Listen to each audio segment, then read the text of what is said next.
Hello, everybody. Happy Monday. We're not supposed to be here, but we're here. And we'll welcome in the start of another week. Yes, a bank holiday in Ireland, no less. And the weather, you know. But yes, change of plans. And massive thanks to everyone for all the well wishes and stuff. One of life's things, I suppose. But I want to thank you all for all the support and the wishes and the condolences and all of that. It's just one of those things. But tonight now we have a mission. Yes, we need to recce Spain because we've pushed out our vacation for a week or so. So we need your help. The plan is we're going to start off here in Alicante, named by the Irish. It's Lima Echo Alpha Lima. Or, you know, as the Spaniards call it, Alicante, right? LEAL. We're going to head from here all the way across the Sierra Nevada until we get down to Granada. And I don't mean the old television studio from the BBC. Or was it the ITV? Or was it the UTV? Right, Granada, right, and the reason being is, well, it's home of the Alhambra, or Alhambra as we call it, Alhambra, meaning the Red Rock, I think, right? I did me homework. So we're going to fly over that neck of the woods and attempt a landing at Lima Echo Golf Romeo. Yes, and from there, friends, we're going to ramble kind of south, east, yes, to Almeria, Lima Echo Alpha Mike, LEAM. It's real nice down there. I've been there many times. So we're going to fly down to Almeria, check it out, see what's happening. Then, friends, we go up the yard a bit, right? We're heading over kind of Albox neck of the woods, right? There's nothing to see there, only, well, there's mountains, you see. And then we take a very sharp and abrupt turn to the right to Cartagena. Now, friends, Cartagena, as you may well know, that's where Hannibal started off. You know, the devil with his elephants heading into Rome. And there's a lot of Roman ruins in Cartagena, so that's where we want to check out from the sky to see what it's all about, right? And then it's back to Alicante, and we're flying in the exquisitely beautiful Douglas DC-6, this one from PMDG. It's still, strictly speaking, a Flight Sim 2020 aircraft, but it is working all right in 2024, particularly since we got Sim Update 2. And I saw Dougal asking the questions regarding the livery. You know, no, I think it's only the P. Is it PTP or PFP? I don't know what they call it, but I think that's what you need, Dougal. Do you know what I mean? But yes, huge news during the week as well. We saw from Innibills, Manchester, but also an A340. Ooh, the very long, shocking long Airbus with 4 engines. Very strange, but yes, huge news there as well. So yeah, so this week it's kind of a mad one. So we're here today. We have 2 streams tomorrow. We're doing on-air and some heli flying tomorrow morning. Then we're doing some trucking tomorrow evening. We have 2 aircraft, at least, to show off on Wednesday. Not around Thursday. That's the day of, well, the day. And then on Friday evening, we're back for a group flight. And as we learn all about, what's his name? Oh, jeez, Ernest Shackleton. Yes, 111 years ago, would you believe? He headed out. Was it Endurance or an Endeavour? I can't remember. But he headed out on one of those floating things, you see. And I found an island we've never experienced or we've never travelled to in the sim. And it is that best name ever. Well, the first part is fairly straightforward. South Georgia. And I was like, he's buried in South Georgia, right? Cando, is he? Right, no. South Georgia Island. And part of the, wait for it, the Sandwich Islands. Now, why they were called Sandwich Islands? I mean, is that where they invented sandwiches? I don't know, but we're going to head out there to check it out. You know, Endurance, that's the one, yeah. Not Endurance, but Endurance, yes. So we're going to be checking that one out on Friday. And then there'll probably be something on Sunday. Then next week we'll have Monday and we'll have Tuesday, and then I'm planning to, you know, well, it's not just me, the missus and the young flip. Off we go on a vacation then, you know. So that's Earl of Sandwich, peanut butter jelly time, right? So that's the plan. So you're all very welcome in. Hope you had a great day. Hope you had a lovely weekend. Yeah, we got the news on Saturday, unfortunately. The missus was up there. That's why it was so loud on Friday night. It was just me and the young fella. So I was able to scream and not get worried about, you know, getting given out to. But anyway, we had the unfortunate news on Saturday morning. I did a bit of simming over the weekend. The sim is great to kind of just disconnect for a while. And I harassed Adam Controls with a bit of heli flying. And I must show you a picture actually now in a second. I attempted to land on a yacht that wasn't in X-Plane. Brilliant. So they're not just Microsoft, oh, look, the thing is stupid. You go straight. It happens in X-Plane as well. I'll show you, look. But anyway, that's the story now. I can't wait to fly this. I love the DC-6. This is one of my absolute all-time favourites in Flight Sim. In all Flight Sim, the DC-6. And we know that this is... this machine here, Red Rider, is getting an update to Flight Sim 24 as well. So looking forward to it, lads. It's all going to. I'm looking forward to this flight. I want to go exploring because we've changed what we were doing. We were originally going to fly to Malaga. That's now, well, it's gone out the window. So we're going into Alicante. So we'll have to see what this is the recce. So when I'm walking around there, in a week and in 10 days' time, I'd be saying, yes, that's there. See that? Well, let me tell you something about it. I've prior knowledge, you see. Yes. But anyway, who's here on this Monday? CB65, happy Monday, welcome in. Fierce Wolf, looking fierce. And Wolfie, welcome aboard, buddy. Crafty Tigers is here. Vacuum, welcome aboard. Eamon 1973, welcome in. Who else is here? Spitfire, RAF 100 is in the chat. Happy Monday, buddy. Lead Ballooner is here. Sir Camsalot bursts in the door with 26 months of primage. Thank you very, very much indeed. I could say that because Muse isn't here tonight. Muse fan is in Liverpool. He's bursting in their doors, right? Sir Camsalot, thank you very much indeed. Sean Game is here. Retriever Neil, good evening. Malky, 7 in a row, man. Jesus. Welcome aboard. Good to see you. Toto 2495, welcome in. Hawk and Awesome, happy Monday. Tarnish Mossman, welcome aboard. Lucky Bo is here. Medic 24 Live, hello. Shuffle Shoes, shuffles in. AJH John, hope you're well. Sun Jammer, good evening. APU Inspector, welcome aboard. Air Wolf is here. Who else come in? Shunty McShunface. Party parrot. Wait, what? I used to be a parrot, but I'm all right now. I'm all right. That's my parrot joke. Brilliant. Well, say it again. Moving on, Eamon, yes, bit sad news there over the weekend. Mr. Two-Tone's father passed away. He wasn't well for a while. He was in care and all this. But yeah, it happened on Saturday. Super Ty, good to see you. Who else come in the door now? Wicked Lumberjacks, welcome in. Olsen is here. Goblin Zeus, bonsoir, hope you're well. Ozzy Mandius, good evening. Sun Jammer, 3 in a row. Cheers, buddy. Resonate, good to see you. DC-6 indeed. Sean Dale, welcome aboard. Dougal is here.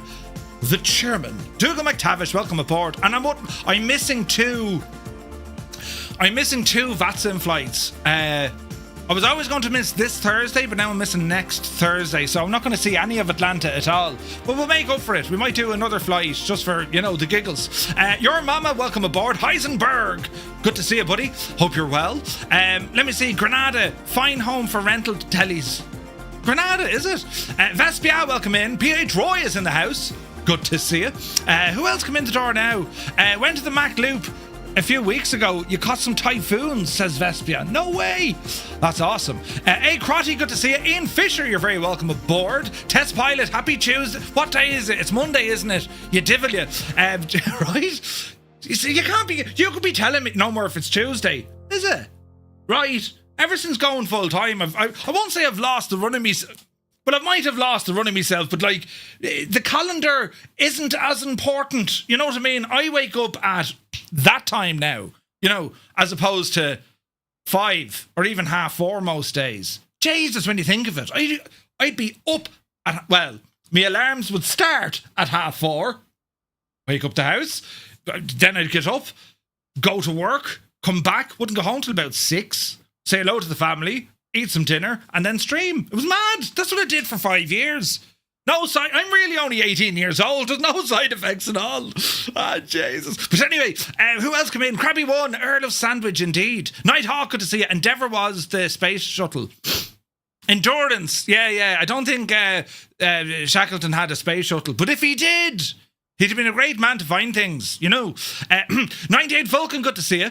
Endurance, that ship is in fairly good shape. I only found out, the missus was telling me, was it today or yesterday? But she said the ship was only found back in 2022. What? and fairly good nick as well, considering, right? But yes, very interesting. Win Wing MacDo is due this week, flying tonight. Awesome news. You're going to love it. Where's this now? Don't ask about Shackleton's brother. He may have stolen the Irish Crown Jewels. Really? Jesus. Viper Strike is here. Completed its 50-state series yesterday. Boston to Washington. Man yourself, Viper. Good stuff out of you, buddy. One Fly Air is here. Good to see you. I saw you slumming it in Florida. I was in Florida, virtually in Florida. That's where we're going to start tomorrow, you see, in the MH60s. Clearwater. It's actually St. Petersburg, Clearwater. Just happens to be home of the Clearwater Coast Guard. You see, very exciting. Corn Wolf, good to see you. Crappy One is here. The Earl ordered up meat between 2 slices of bread. Earl of Sandwich. Very good, very good. Filthy, welcome aboard. Flyer 10 is here. Death's Angel, welcome aboard. Pop's Place, good evening. Wactical Tanker. Asher, how are you now? Best name in the neighbourhood. He's a Wactical Tanker. What? Yeah. What does that mean? Well, Dude 84 is here. Good to see him. Martin Kerry Aviation. Seeing it's a DC evening here. Seeing as it's a DC evening, here is a shout out to the smaller DC3 that left Cork at the weekend. Oh, did you see that? Actually, yeah, there was a Dakota in.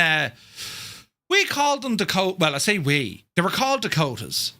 What was the other name for them? Goonie Bird, wasn't it? Wasn't that the Americans called them Goonie Birds? No? Martin Kerry Aviation, you're very welcome in. Go on to Kingdom. And lads, of course, if get yourself over to Instagram and follow Kerry Aviation. He's some beautiful photographs, real world airline photos. Absolutely gorgeous, right? How long do you think you'll be on vacation while your Skoda leaves the maintenance shop? I'm not actually taking the Skoda. Although I'm saying that, €110 to fill the Skoda. She's a thirsty machine, a bit like myself. And gave it a wash today, painted the tyres with tyre dressing. That's a thing. I've a slow puncture on the back left. I've had this now for ages. So here's what I do. I drive, then you get the, no, it's not even like that. It's more of a ping to say loss of pressure, rear left, right? And then I reset the tyre temperatures because it only drops about 1, right? I keep it at 34. It might go down to 33. And then I drive it on for a while thinking that'll go off again. Then I'll know I need air in it. So I went to fill it up today. I said, Jesus, I didn't, and there was 18 pounds of pressure in it. 18 PSI as opposed to bar. 4.5 bar. Oh, is it 5. Jesus. Or is it 5.5 bar? I don't understand, air pressure. But sure, anyway. Moving on. Hangar Studios, good to see you. Oh, yeah, Super Tie. So we're going to head out on Wednesday. Hang on, where is my calendar? We're going to head out on Wednesday the 13th and we arrive home on the 23rd. So it's 10 days. So yeah, there'll be no streams the Wednesday, Thursday, Friday, Monday, Tuesday. Oh, Jesus, yeah. It'll be the 23rd when we're back. So yeah, you'll have a week of peace. In fact, you'll have a week and 2 days of peace. It's going to be great. I'll be upset. I like this. I could stream with him over there, but then, she'd kill me. So we better not. Right, where are we at now? Wombat is here. Good to see you, Wombat. Welcome in. One Fly Air. Good to see you. Commander Bolosh is here. Welcome in. Tilly Flyer. Good evening. Thank you, Hangar Studios. Ferocum Gamer. Welcome aboard. The Techno Bear VR. Good evening to you. Roy, you're very welcome in, and thank you very much indeed. Cheers, lads. Franco for Flying is here. Proby Pete says good day from Arizona. Hello from Tipperary. You're looking well. Who turned me lights red? They haven't turned off. Oh no, there they are. Well, they're gone blue, but they're still... There they go. Tis trouble you're trying to get me into now, lads. Tis trouble. Murph, where's this now? Me and the missus got married in Clearwater more years than I care to recall. You got married in Florida, Dougal. Jesus. That's fantastic news. We'll be there tomorrow, Dougal, during the day. Well, this is going to be great crack. Clearwater, Florida is also home to the Philadelphia Phillies during spring training. The Philadelphia Phillies. Makes total sense. Paparazzi is here. Good to see you. Franco for Flying. Thank you for 17 months. Absolute legend, sir. Thank you very much indeed. Gar Gaming is here. Hello to Galway. Hope you're well, buddy. Endurance lies 3,000 metres. Endurance lies 3,000 metres down. Underwater. What? Titanic was 4,000, wasn't it? Jesus.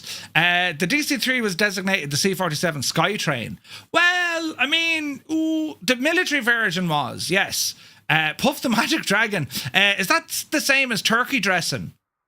Well, you know, it is. Slow punctures are a pain. I went to take the 7-seater, noticed it had a slow puncture, so I took the MG. Switched it on and got to check the pressure on the rear left. 2 punctures in a day. Tilly Fryer, that's just terrible. Cost me yesterday £46 to fill the Mercedes. £46 to fill it. Oh, Jesus. My words, exactly. €110. Now, granted now, wasn't in the red line. It was in the little, you know, Irish. Well, it was the Irish orangey level. And the reason why I call it the Irish orangey level, it means, well, I mean, it says it has a range of 100 kilometres, but does it? Maybe we'll go 110. It turned out there was 140, but don't believe it, but it is there. But yes, anyway, apparently it was the Earl of Sandwich servant that invented the sandwich. Well, it was done as the Earl played cards a lot and got fed up with getting greasy fingers on the cards, so his servants put the beef between 2 slices of bread. John Adams? Really? Jesus. Let me see. 10 year this year. Good to see you. Soaring AJ, welcome aboard. The man of teal, Cyrus T. Good to see you, Cyrus. You're looking well. Martel, good to see you. The Goonie Bird was a nickname. It was. DC-6 also a C118, so super tie. Ooh. Cost me £4.20 to fill the MG for 250 miles. Jesus. You mean orange. Orange. It's a very unique way. You know, we say orange. It's not orange, it's orange, right? That's how we say oranges. But anyway, who else is here? Look, lads, you're very good for joining me. Kubi is here. Welcome aboard. Uniform Goose. G'day, Goose. You're very welcome in. Mrs. TPHI is here. Dave Cleary. Legend, Dave. Welcome in, Dave. Joseph Jolly. Good afternoon. Ron is here. Hello from Boston. Is it? Let me see. Ron, quarter one. Is that how you pronounce it, Ron? You're very welcome in. Dan Gaming is here. Swishy, a very good evening. Stevie Bees from Sunday Tenerife. Nice. Dave Cleary is off to Sandwich in Kent. You have a sandwich in Kent. Interesting. Are they nice? Visualise, good to see you. Who else come in the door now? Sourdough Man, happy Monday. Peter Russell is here. Hello. Who else now? Wookie Smoke, welcome aboard. Where's this now? Sky Vagrant, welcome in. William, good to see you. Steve Stavros, welcome in. Bartman is here. Who else come in the door? Sparky Sven. Good evening, Sven. Hope all is well. Leonardo da Vinci. Phillies World, they won the World Championship twice, did they? Interesting. Rusty Bear Paw, good evening. Hope you're keeping well, buddy. Sorry, if there's a supervisor here, can they look at my PIREP? Sure, we'll have an old gawk of it and see what happens. Anyway, it cost me €0 to charge the Skoda free charging at work. You see, they were doing that here in Ireland, and then the revenue came on and said, hey, well, that's benefit in kind. They don't let you away with anything over here, you know. But anyway, right, let us press that button. Goonie Bird, yeah, that's that name. Imagine calling someone a Goonie Bird. Come here, Goonie Bird. She'd slap the head of you, do you know? Right, oh, Jesus, I need to put a drop of vowel, do you know what I mean? A drop of vowel WD-40 or something on the owl arm. But anyway, right, now, we have some soundages. We're here with our beloved DC-6, the Douglas DC-6. And this one, as we say, from PMDG. I want to show you some photos here before we go. Let's have a look here now. So I was doing some flyage in some helicopters. Now this is what we're doing tomorrow. Look at the suffering state of this, right? This is down at Clearwater. Doesn't that look absolutely friggin' gorgeous? The M860, lads, in all its glory. Isn't it absolutely savage? Did you ever see it in such detail? That photo is not edited. That's straight out of the sim. Probably a dash of reshade. Probably, because I use reshade, but that's about it. But isn't it fantastic? Did you see the detailing? Jeez, unbelievable, right? So is it worth it? Cornwall, 110%. Get both. Yes, it will change your life forever because you can create missions, but also the chopper is very good. And there's an update or patch on the way. So, yeah, I was flying with Adam there over the weekend, and my first landing was out at the, whatchamacallit, out at the Bailey Lighthouse, right? So the Bailey Lighthouse is just outside of Dublin. You can see there Poolbeg and Ringsend and all this. So it was a nice little touchdown at Poolbeg, or at Bailey Lighthouse. And then I said, Jesus, I'm going to head out to Kish. Now, Kish Lighthouse, it's freeware scenery over on flightsim.to, and it's just a lighthouse, and that's the divil there. So if you're looking at this picture, well, the Bailey Lighthouse is over there, Kish is out in the middle of the Irish Sea, and there's Dublin there in the background, right? And it's a very snug landing for the UH-60, let me tell you, or the MH-60. And when I say a snug landing, it just about fits. So that kind of gave me a false sense of security. Yes, I can land helicopters on relatively small landing pads. So what I did yesterday, over in the world of X-Plane, and we were taking out the glorious Augusta AW139, friends, which is very, very pretty and nice. And I said, right, I can land, that's down at Money Point Power Station. And then I was on VATSIM, and I was like, you know, Shannon, I found a yacht, a chance, you know. So there's the beautiful yacht look. Oh, isn't it gorgeous? And there's me 139. Well, I mean, look at what happened was, right? I mean, the approach was gorgeous. Oh, Jay, I've never seen a nice approach, but it went through the ship. The yacht, I went straight through it. I was like, oh, this is gorgeous. Oh no, we're in trouble. And I tried to give it loads of Betsy, and she fell over. And then into the drink I went. Meanwhile, the yacht continued on. But he continued on, right? So I muted myself saying that just in case, right? The missus would be down. Did you just say that? So I fell off the yacht. And then and like, this is on VATSIM, so I was like, Irish 235 needs to disconnect for a moment and dry off. And Adam was just like, you're such an idiot. But then, friends, we came back out then in the old reliable, the Alouette 3. Look at the suffering state of that in Microsoft Flight Sim. Doesn't it look absolutely gorgeous? I mean, doesn't that just warm the cockles of your heart? Look at the state of it, and the clouds and the lighting and the, you know what I mean? Isn't it only stunning? And then I had this one here, look. Oh, Jesus, look. That's trailer making stuff, isn't it? Put that on the back of a game or on a magazine and everyone call it a different sim and they're going to buy it, wouldn't they? Fantastic. And then my last shot, there was people's arriving into Shannon on the VATSIM network. There was a Ryanair beside me, and that was a shutdown. So it was lots of fun. But what Adam was doing yesterday was very much a learning thing, teaching people how to fly on the network. Look at the state of that, lads. Isn't that gorgeous? That's as real as you can get. I know it. I've flown in that machine. That's the view you have. The Alouette, it's an absolute gorgeous. Now, it shakes you as if you were sitting on an old washing machine. Right? That's what they do. But beautiful, beautiful machine. Kev Kira is here. Good to see you. And then on Friday, this is the screenshot I took. This is down at South Georgia and the Sandwich Islands. Look at the state of this. It's an old whaling station. And what... Whaling station, that's where they got whales and, you know, not the country, mind you. You couldn't call a whale a fish, could you? No, I don't think you could. Oh, mother of jet, look at that. Oh, God. The state of that. Can I show that off, Cyrus? Schultz is here, good to see you. I'll be stopping in Spain next year, visiting Cadiz and Barcelona. Nice. I'm going to be out of gas. Flight Sim Max, what helps? Cheese, bit of cheese. Cap Kira is here, good to see you. Manny is here. Growing up in St. Petersburg, I would see the Coast Guard helicopters on the C-130 flying out over the bay. Ooh, nice. Paparazzi, he did. That's exactly. I didn't laugh hearing you in VATSIM. Well, not much. Thanks, Dougal. Look at the state of this, friends. Cyrus, the man of teal, is hard at work on a brand new livery. Look at the state. Look at the state of that. Oh, isn't that pretty? Isn't it pretty? Can't wait to have that flying in our lives. Would we be rescue? Would we be law enforcement? Jesus. Or perhaps would we be a dirty board? It isn't. It's filthy. I love it. It's filthy.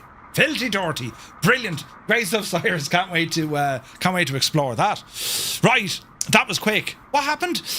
John C., good to see you. Banana Dave is here. Welcome in. You could, but you would be wrong. It's true. Whales are mammals. Yes, indeed they are.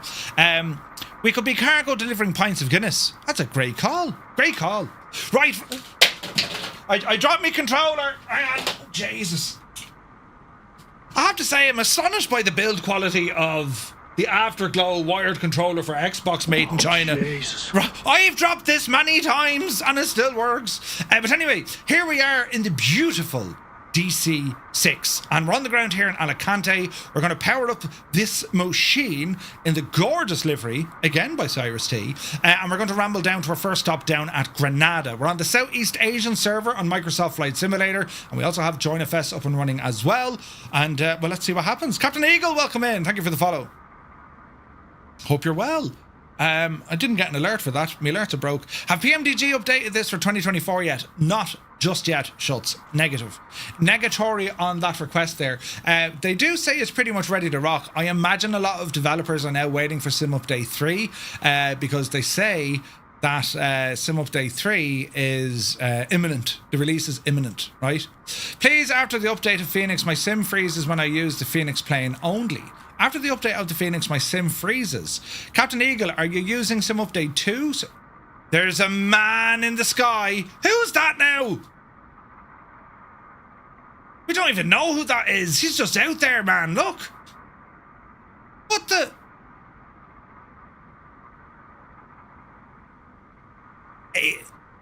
Is it like Iron Man or Superman or... I don't know, but we'll call him Flying Man. Look, the man is literally flying. There was a Phoenix patch just today for that. Captain Eagle, check your downloads, buddy. There should be a brand... That's now... I mean, I don't know. Do we say hi to him? Do we genuflect? I don't know what we do with that. Invisible hoverboard, yes. Oh, Jesus, yeah, talking about hanging about, right? It's a witch. It's a witch. What do we do with witches? Witchery. Dude84 gifting 5 tier 1 subs to the community. Dude, thank you very, very much, dude. What a legend. Lads, if you just got a tier 1 sub, but thanks to Dude84, do be sure to say thank you. What a legend. Right, there's all sorts of hootenanny going on here. Jesus, we got a C-17, look, Nighthawk, and a bouncing DC-3.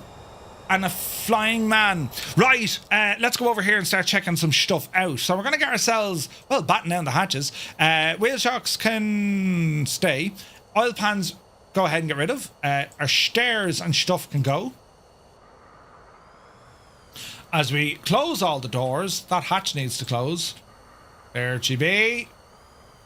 And we'll get our main cabin exit closed. There she be. And we're looking kind of okay. I've been watching the X-Files recently, and like that's right, isn't it? I mean, that has to be right up there, doesn't it? Absolutely friggin' nuts. Where's this now? More buttons. Dude84, thank you very much indeed for subscribing. I mean, how do we...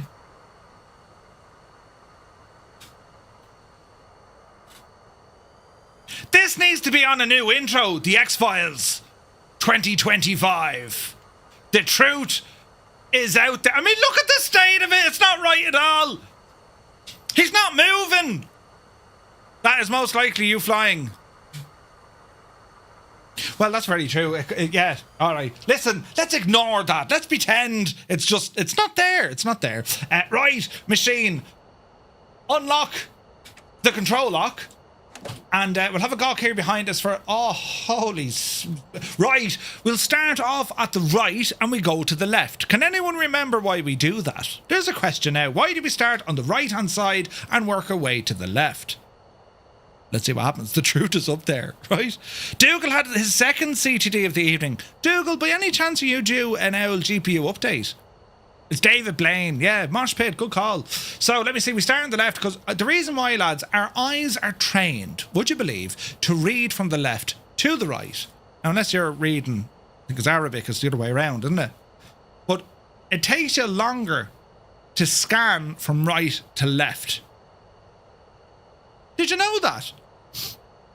I hope that's the case. I was taught that at a very young age, usually looking at landscape targets. You know, popular trees and all the rest. Those who know, you know. But you start on the right and you work to your left. It just means that it takes longer for your eyes to process in the brain. You often see these weird sentences that make no sense whatsoever when you read them, but yet your brain can read it. It's mad, isn't it? So you don't miss so you don't miss it because our brains are focused to read from left to right. When you're looking from right to left, the brain is like, wait, what the? Let's double check everything here. It's mad, isn't it? But anyway, I bet they haven't fixed it in Sim Update 3, which won't come out until September. No, I think it'll be out before September. I'd say August. It'll be this month, Sim Update 3. That's my hunch. Right, anyway, let's go up here and start putting some power into the machine. We shall start off. Plane battery, ground power. We have some sounds. Inverters, bring those online. Engine instruments, turn them on. The wheel well lights, entrance lights, junction lights. Seatbelts. B can put it on for the crack. Wing lights, why not? What else do we want to do here now? Fuel quantities. We're fairly full on the main tanks. We've nothing in our auxiliary tanks. That's quite okay with me. What else can we do over here? We can put some power into our avionics, right? Now, I've no GPS on this, so I won't bother with a GPS, to be fair. We're going to fly this one by heading, right? So let me see. Ground power unit, make sure that's connected. Very important. And our parking brake is indeed on. We can disconnect the chocks. And we verify that our parking brake is on. Yes, it is. Onto our main controls. We're going to put our prop all the way forward. We're going to open up all our fuel valves, right? And then we have our mixture, which goes forward. That's throttle lock. Come on down the road here. We're going to open up number 3, auto rich. Don't worry about our carb just for the moment. Fuel dump controls. Hopefully we won't need to worry about dumping fuel. So let me see. Fuel is on. Throttle is unlocked. Prop is forward. And we continue on. So mags coming on for number 3. Engine selector number 3. Booster pump engage. Sit tight here for a moment. Auxiliary blower. Keep the cabin nice and cool. What else do you want to do? Automatic feathering tests. Oh, Jesus. Just make sure all these little divils are pulled out. We need them out. Zybok is here. Good to see you. Sergeant Beast, yeah, that's it. That's it. After I've been up for VATSIM, I always had grief setting up multiplayer. No way. It's amazing the performance now on VATSIM. Like, it's multiplayer. It's just like, they need to fix it. Right, we're going to go for now start here. So we'll engage the starter. 3. Mr. Man will start talking. 6. We'll boost her and then we'll prime her. 9. Or prime it and then boost it. There's spinach. 12.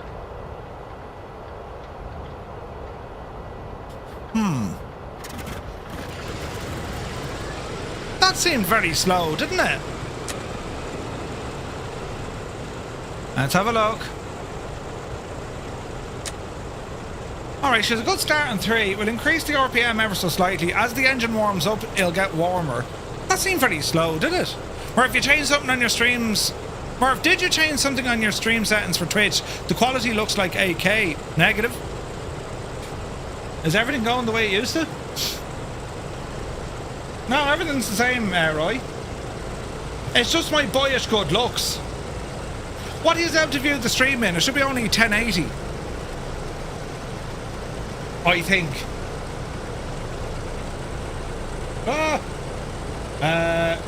Yeah, we're 1080. That's all.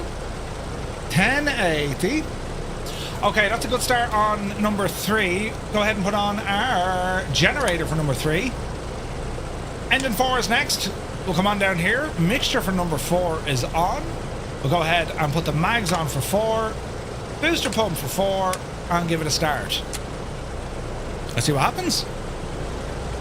Thank you, Roy. Appreciate it. 6. He seems pretty slow. 9. 12. Spinach. There she fires. Engines look good. Maybe it's the cowl flaps it's not liking. Open them up so we don't kind of cook the machine on the ground, you know what I mean? Okay, so we need to drop number 3 here a little bit, because see the RPM's rising? That's pretty cool. PMDG simulate as the engine gets warmer, revs will go higher because, well, all the lubricants and all this, well, they're working now, meaning there's less resistance on the moving parts. It's pretty cool. Right, power number 4 is on. Engine 1 is next. We'll go booster number 1. Mags number 1. Mixture number 1. And start. 3. On, Betsy. 6. Doc Nader, good to see you. 9. 12. In Texas, there are cow flaps. Spinach. Rotation. You devil you. Alright, let's just double check this. Okay, 3 and 4 looking good. 1 is now coming up. She'll warm up itself. Lovely. Generator on. Booster pumps off. We're going to work off number 2 next. Mixture. Mags. Engine selector. And start. 3. 6. I mean, so far we're good. Your ground power is not linked. 9. 12. Ah, that's what was wrong. I wonder.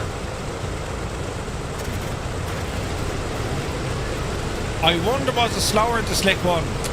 That's real strange, isn't it? Right, plane battery now. Generator's on. Maybe that's what it was, dude. Well spotted. Pumps off.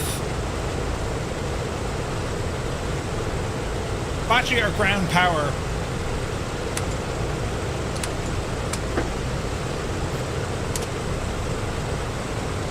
Wait now.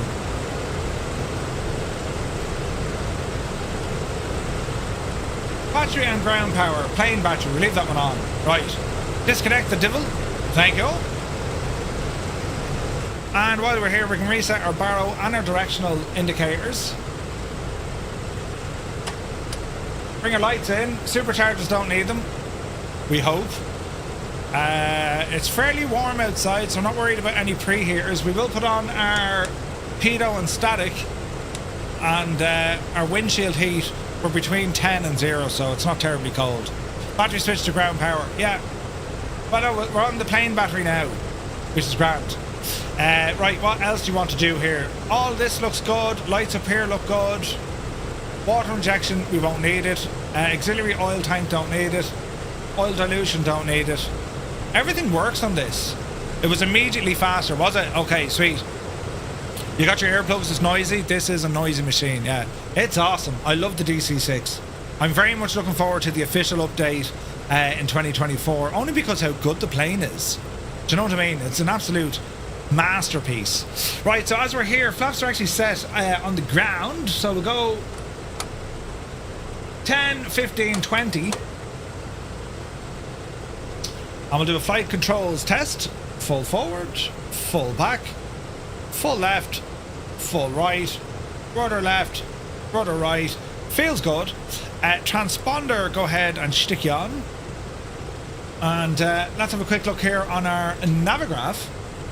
So we're on the ground here at Alicante. We're going to be departing out of runway 10. It's going to be a slight right, well, we'll actually go a left turn. We'll circle around to the left, lads. And then we have 166 nautical miles on a bearing of about 246 degrees until we get down to Granada. So we'll probably overfly Granada first and then go for the airport. Then it's down to Almeria. And then it's heading back up. We're going to have a right-hand turn somewhere just south of Lorca, Herculovera. You have Albox over here. We'll kind of keep into the left a bit. Then it's a right turn, follow on this little coast area, Cartagena. And we want to fly, see where the marinas are? Well, if we zoom in, there's actually 2 or 3 Roman amphitheatres out there. There's a small one, a small Roman theatre, then an amphitheatre, which is the old, it's like a, well, Colosseum was the name given to, you know, Flavian's theatre. Colossus, it was so big, right? But it was an amphitheatre, all right? Energizer, good to see you. Been a while since you're in the DC-6. It's a great machine. Bearcat Bob, good to see you, Bearcat. Not on VATSIM tonight, buddy. Just using multiplayer.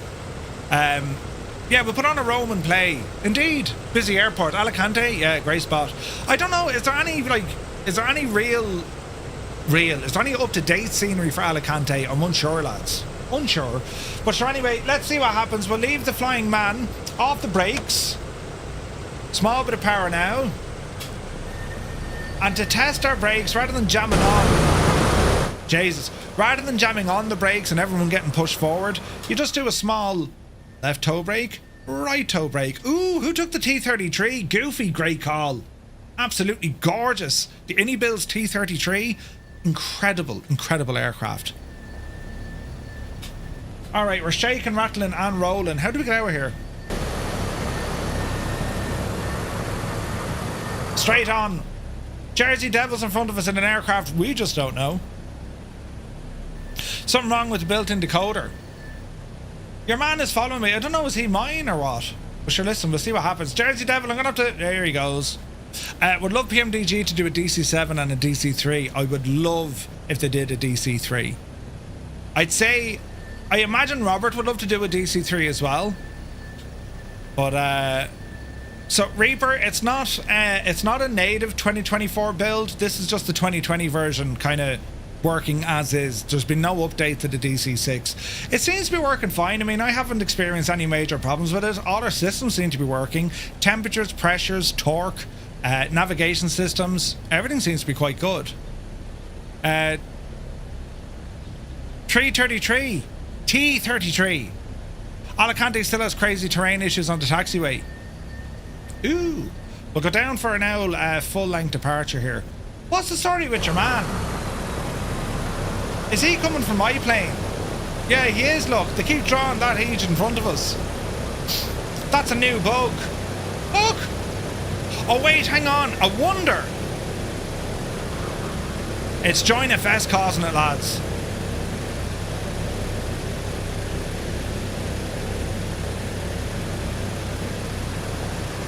Right, so how do we fix this? Objects. Pilot mail. Ignore.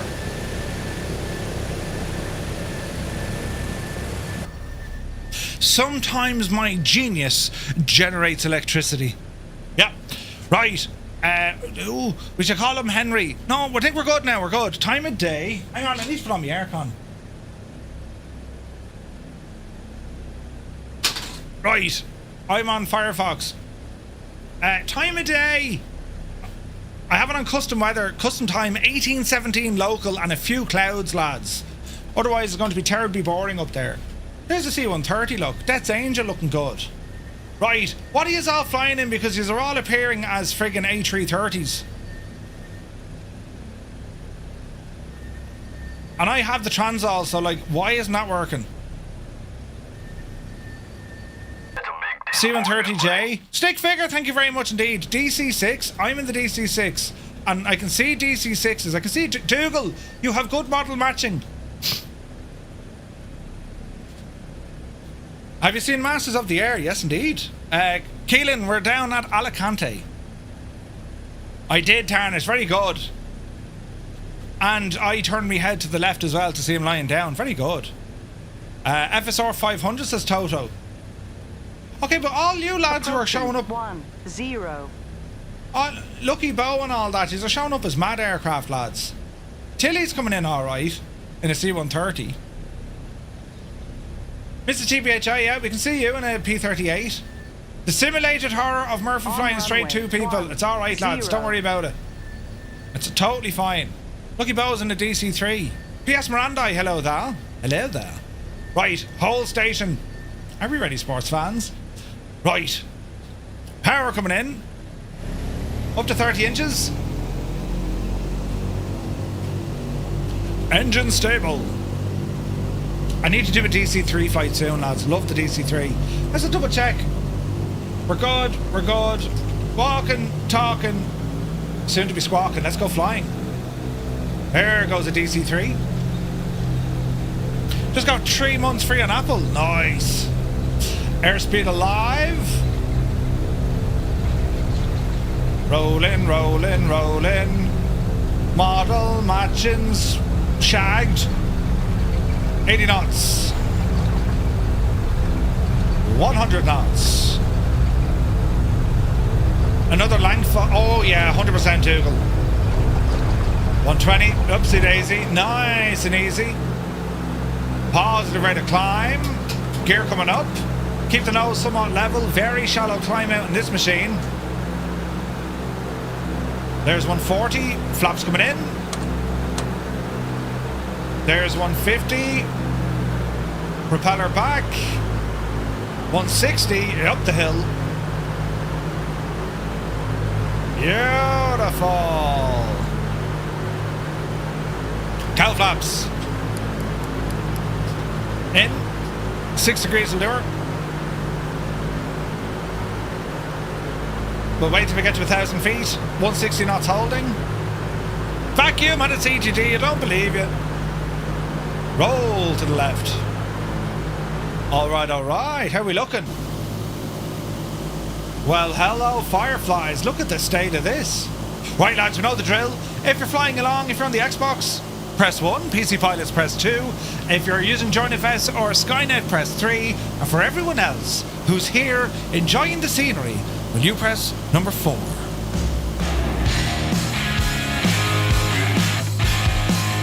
Hello, fireflies. Welcome to the Flying Circus. We live stream every day. You know, most of the time, right here.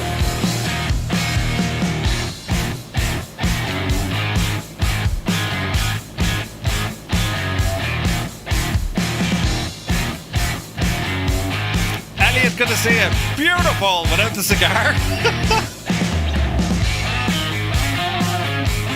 Easy now.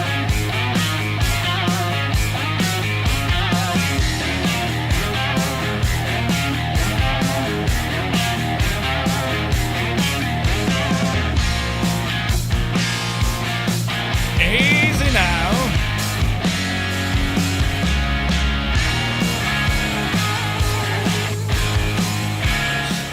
Lads, if you're getting CTDs, don't worry. You'll have plenty of time to reload back in. I'll take my time for the first leg. Let you catch up.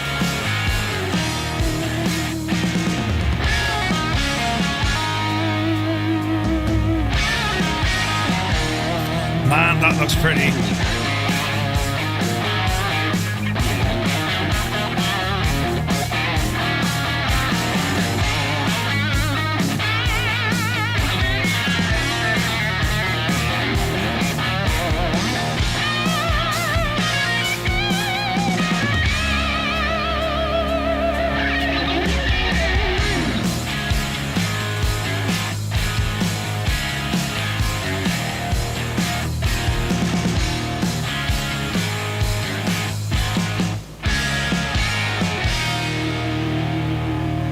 So model matching really doing well tonight, because even L39s is showing up as, like, you know, citations. But sure, listen, let's see what happens.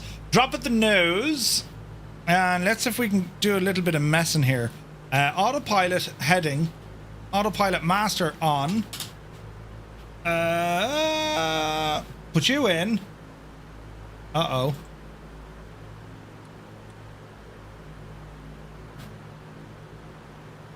Okay, what are you doing, plane? Easy now. Let's try that again, shall we? No.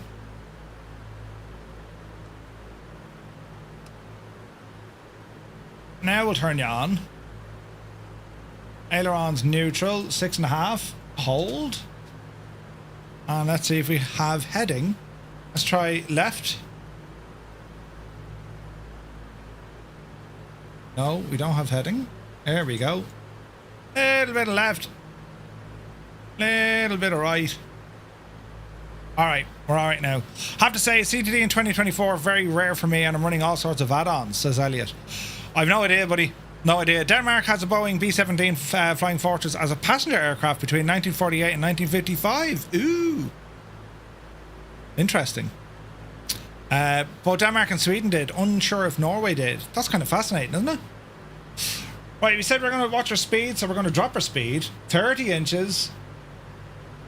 About 23.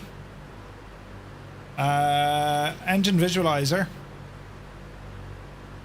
So carb temp is low. Bring you guys up the road a bit. And we'll monitor these pressures coming up. Temps are coming up. Cowls at this stage, stick them into cruise. Lights off. That'll help with the drag. It actually does help with the drag. Are we in the green zone here? Let's have a look. Green, green, and green. Engine visualizer. We're all green. Alright, we're looking fairly well. Fairly well. We're slightly off course. It's going to be down on the left hand just a little bit. Getting some nice scenes out here over Alicante. We've got some photogrammetry in Alicante as well, look. Beautiful. Interesting. Why did the fish take the day off? Because he felt like carp. The Great Hadoken, good to see you. The wings help with the drag also. They do. Sam, so it works in 24, but it's not a native 24. Like, they haven't updated it yet. So I just copied it over from my 2020 folder. But it's, for me, it's working fine, man. Oh, the wig helps the drag. Alright, we're looking good. Model matching is absolutely shagged, but we're looking good. I'm not too worried. It's just once I know you guys are flying with us, I don't really mind. Yes, I'd love proper model matching, but the fact that I can see you guys, that's just incredible. The villages nearby have power cuts and I fear I'm next. Oh no, man.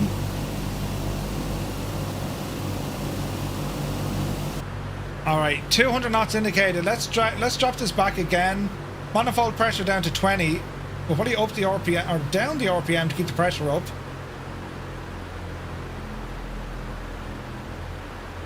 $20. Let's see if she holds. Light bulb. Flores, yeah, man, that storm friggin' nuts. It wasn't too bad. Like, it's windy here in Ireland, but like, yeah, livery looks top notch in that. Yeah, Cyrus did an awesome job, didn't he? He did an awesome job. It's gorgeous, man.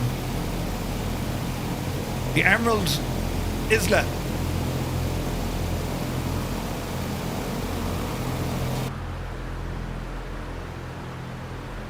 They're okay.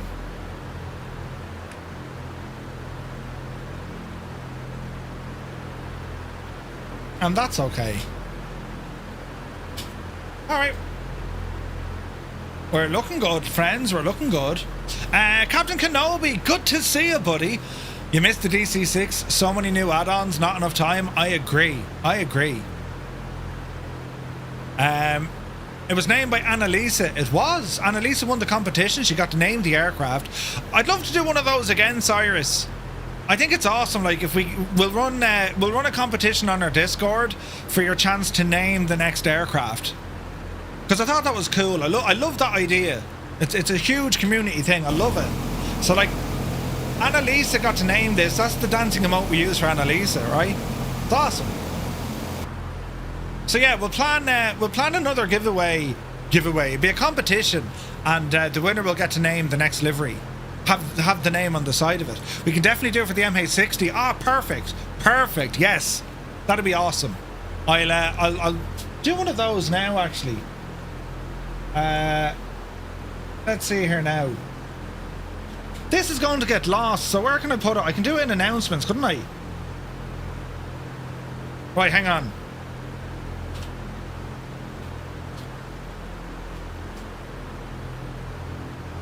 We'll put it in for 48 hours, right? Name the upcoming Firefly MH60 livery. Let me see. Your chosen name graphic on the upcoming MH60 livery by Cyrus T. Right? Is there any way for me to know, Keelan, sorry, what's happening? Multiplayer, is it? So some of our past fleet names, the Spirit of 2020, the Bremen, we've a few of them there, right?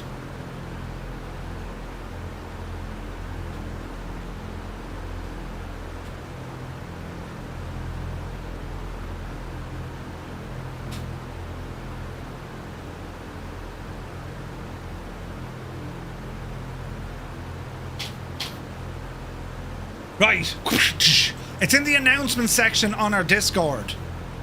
Name the upcoming Firefly MH60 livery. Your chosen name graphic on the upcoming MH60 livery by Cyrus T. All you need to do is click on that little gadget down there. See the gadget there, lads? If you just click on that, you get entered into the giveaway. The winner will be announced in 48 hours time, and then we'll make contact with you, and we'll get a name on the upcoming aircraft.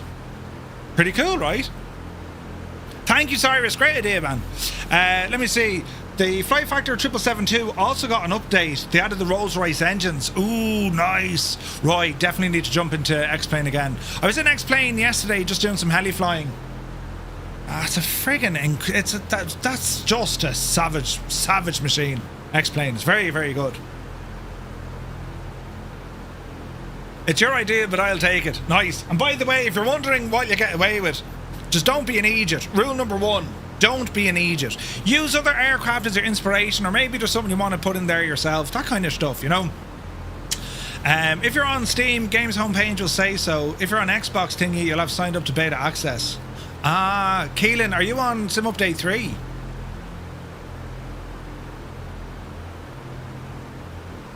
Good call, Neil, but no, it's whatever the winner wants. Whatever the winner wants.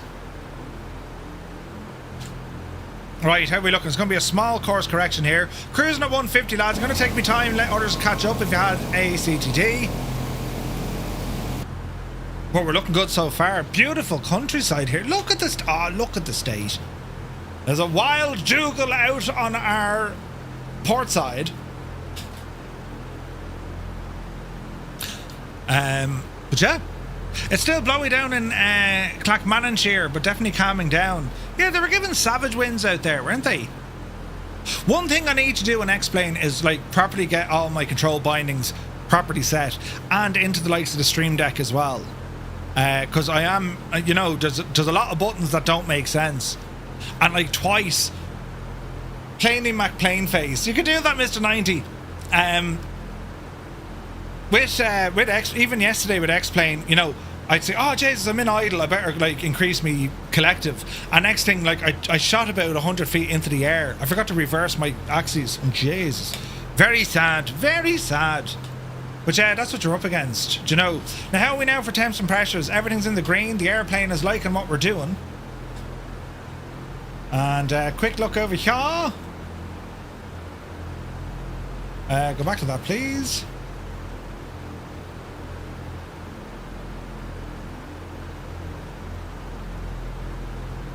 Very good. She's actually very good. What are we at? 5,500? 5,500 feet as well. Black Sheep Gene is here. Good to see you. Speedy Gonzalez, right? We had 50 to 60 mile an hour winds around Glasgow. Ooh, Malky, Jesus. Aero Jays. Aero Jays. Yeah, that could work. Why not? Right, in terms of any kind of visual navigation, old school navigation, right? Can we tune ourselves into anything? So if you look at low IF4, so we do have a TACAN at Alcantarilla, it's Murcia, or Murcia, Yesti VOR, and of course we have Granada. So we can tune into a couple of things. The Granada VOR, or there's a TACAN down here. The Granada VOR is 113.4. Let's go ahead and dial that in for the crack. So 113.4. Com. Right now, do we have nav on this?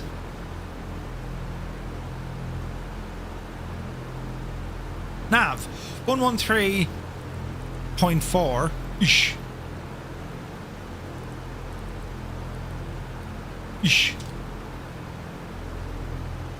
The needle is moving.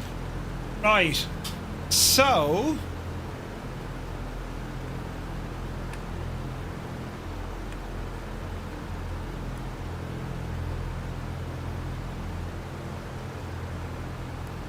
now how do we get this tuned in again? Let's see.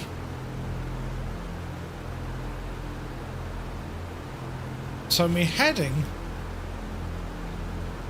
is 240.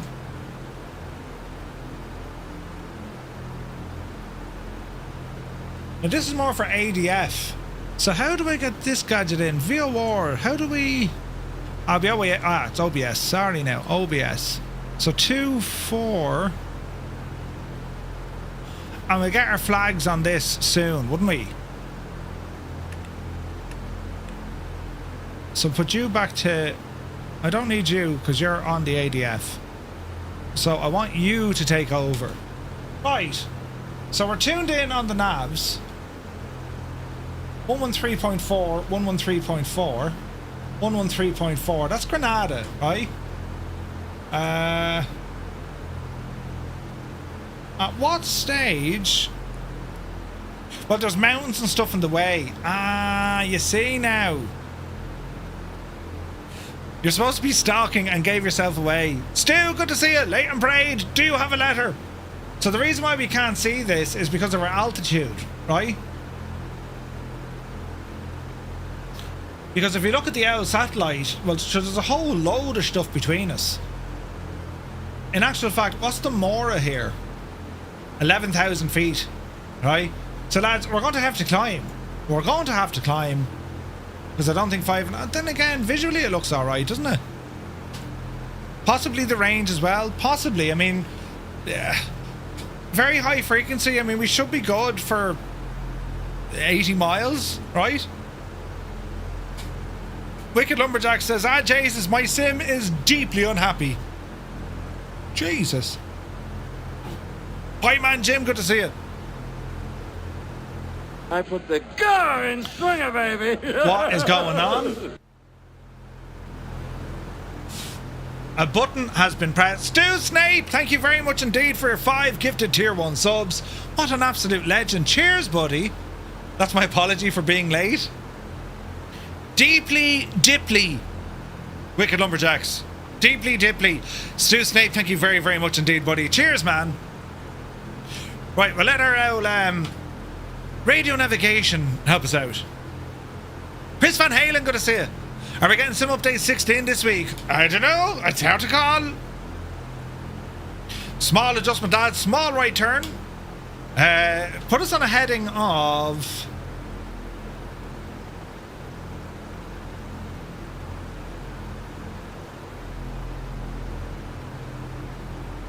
(245 degrees? Yeah, let's go with that. Temps and pressures, all in the green. We are flying! The Granada VOR has a range of 130. I was thinking that. But you know what it is? It's the physical obstruction between us. You know what I mean? Absolutely beautiful. There's Dougal and Wombat. Got Corsair with us as well.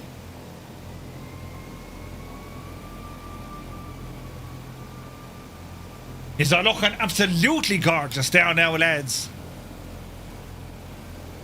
Man, look at this livery though. Isn't it gorgeous? Stunning.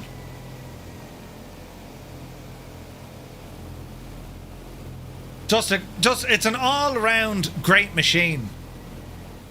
Now granted, you're not going to have the speed. Well, she can do about 240. But it has, like, incredible range. Incredible range. Sky Vagrant, cheers, buddy. I appreciate it, man. Yeah, the father-in-law passed away on Saturday. That's my wife's dad. He wasn't well for some time. He was in care since January. And he took a bit of a turn there last week. So, one of life's things, man. One of life's things. I'm trying to think, right, what the 2024 update to the DC-6 might include. Because I don't think PMDG told us exactly, you know, what it was going to be. Like, I don't know, did they actually say, right, these are all the things we're doing? Will there be new textures? Will there be new sounds? Even though the sounds are pretty good. Like, it's just an all-around excellent aircraft. And we're getting really good performance tonight. 120 frames in multiplayer. I would hope for better textures and the EFB. Yeah, 100%. 274 knots. Thanks, Charlie. Dave, Ella was here. Good to see you. Yeah, the textures, I mean, the textures on the DC-6 were never top of the range, especially on the outside. They were always kind of good enough, and from a distance, they're fine. Right? Vacuum, no worries, man. Vacuum, do you have, are you on the PC? Because if you are, do you want to try JoinFS or Skynet? Skynet is pretty good. You know.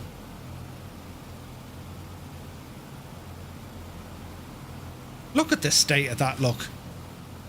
I've said it before, there's just something about the DC-6. It's just beautiful, man. The shape, the style, the size, the number of engines. It's always been a stunning looking airplane, hasn't it? Just gorgeous, man. So that classic era of, you know... And like, what's interesting about it, if you look closely enough, right?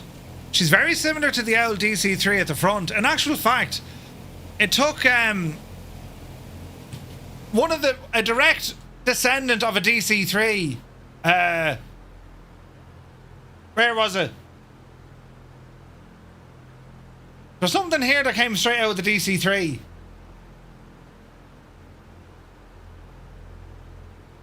I'm almost certain it's like the windows or something. Gene says the MH60 flies better in 2020. Ooh. You don't have either. Well, Vacuum, if you're on PC, JoinFS is free. Yeah, Captain Kenobi refresh textures would be amazing, wouldn't they? Glideso Pro also released Las Vegas Harry Reid for 24. Really, Roy? For Microsoft Flight Sim? Hoping someone does a DC-4 and a Lockheed Electra. The Electra would be nice. Ice pilots, right? Gene, yeah, I haven't actually flown it in 2020. Small course correction, lads, coming in. I reckon this is going to be 250.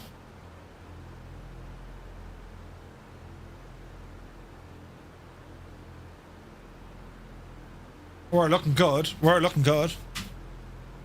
I'm in. What time in the DCC? Or DC-6? Who? The era of planes was really special. 100%. Mr. Anderson, cheers, buddy. I think the DC-6, it shows from all corners that they took a leap in aviation future. Yeah, 100%, man. There's Midlife Rex. It looks to be in an ATR, is it? Or the E? So all on Friday night, poor old Rex was showing as a Gicna. Now he's showing as the ES30. And everyone else is showing as Mad Jokes. Kilburn, good to see you. Dr. Notham, Tilly Flyer, Lucky Bow, Pilot 25, Wicked Lumberjack, Zybok. Good to see you, Zybok. QC Frank, Kilburn is in 2 places. The man is omnipresent. Corsair, your mama. We have Wombat, we have a wild Dougal McTavish. Grimmy McGinn is there. Wonky Button, Daddy Plump. Good to see you, Daddy Plump. Nut, Kepkira, Goofy, Max the Farmer, Rumblezuck, Noel K. And of course Rex is up there as well. Nagy is here as well. Looking good, lads. Vickers Viscount. Ooh. I'd love the Comet. Was it the Comet? Yeah, I think it was the Comet. That was just freaking amazing, wasn't it? What am I playing now? We'll do one of those. That works. So many pilots. It's awesome, Resin, isn't it? I think I saw Lockheed Electra flying down the Mersey on Thursday afternoon. No way. VC-10, Vickers Viscount as well. Yeah. MH60 is easier in Microsoft Flight Sim because less atmospheric perimeters, but pretty easy aircraft in both sims.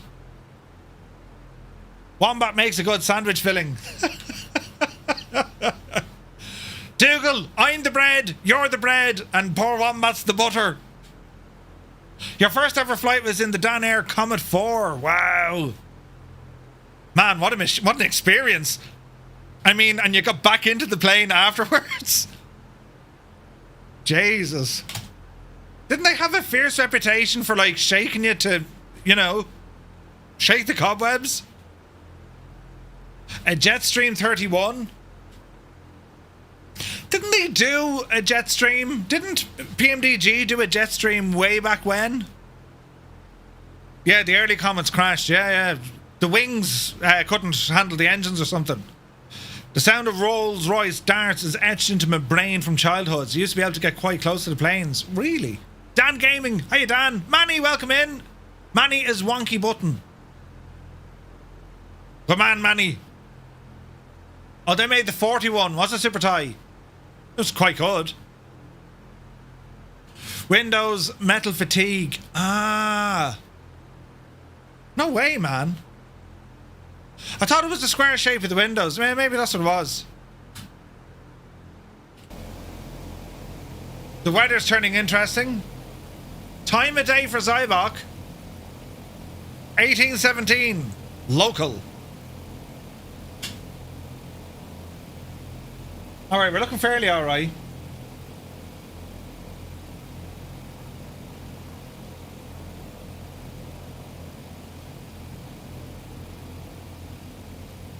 Beautiful scenery here. So the Sierra Nevada mountains, I mean, that's where we're going to be kind of cruising over. Any activity on our VOR?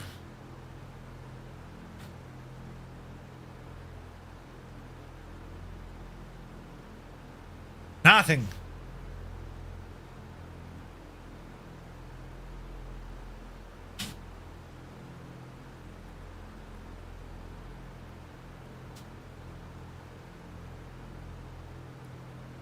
Nothing yet. We'll keep right. Boeing Stratocruiser will be something. Stratocruiser? Yeah, I think A2A made one, didn't they? Metal fatigue of pressurized planes wasn't really understood at the time. Did many shadows fly here?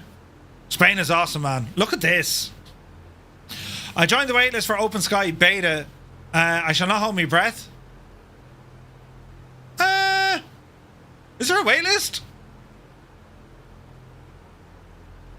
Interesting. I wasn't sure there was. Man, look at this. Jesus. I am so very much looking forward to getting out to Spain. I ain't gonna lie.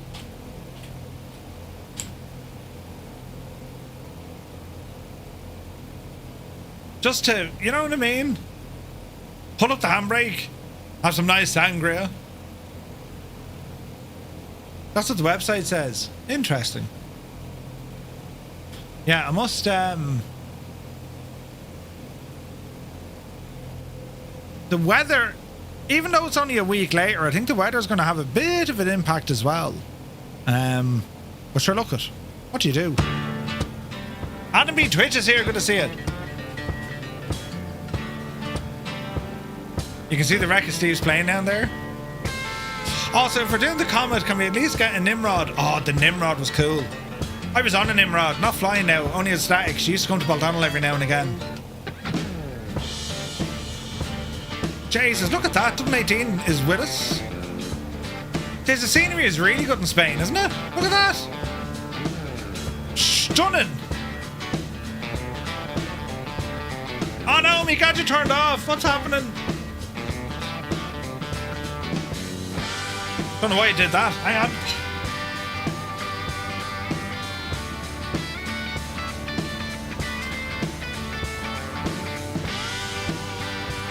Let's see if that fixes it. My second fight was in a BEA Trident. Ooh. Felipe, good to see you. Hang on, give it a second, lads. There she be.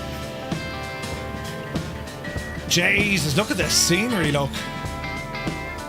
How are we looking ahead? We're alright. Sometimes you just get that. It's this kind of capture thing I'm using. Pain in the arse, to be honest. Just one of those things, I suppose. Elgato has been Elgato, right? May need to climb soon, I reckon so. Wasn't the Trident the first aircraft clear for Autoland? Yeah, I think so. Felipe is beautiful, isn't it? But that's Spain, man. Spain is just gorgeous. We probably will need to climb. Right, plane. We're going to come off the autopilot. Goosh. Alright. We're going to apply a bit of power. 30. 25. Up the hill we go. Easy now.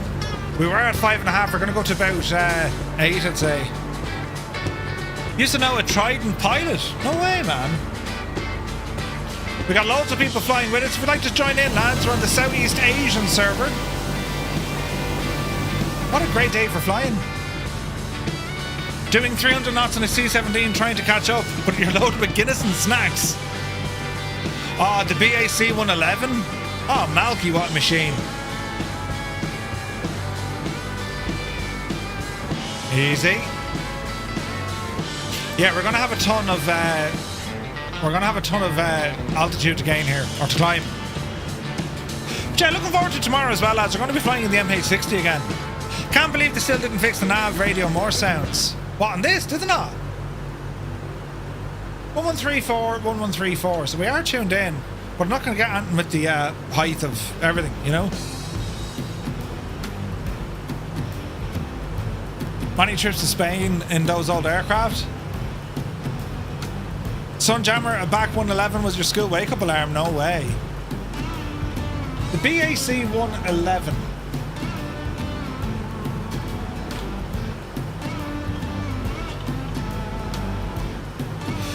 Like, it was basically the competitor to the Fokker, wasn't it?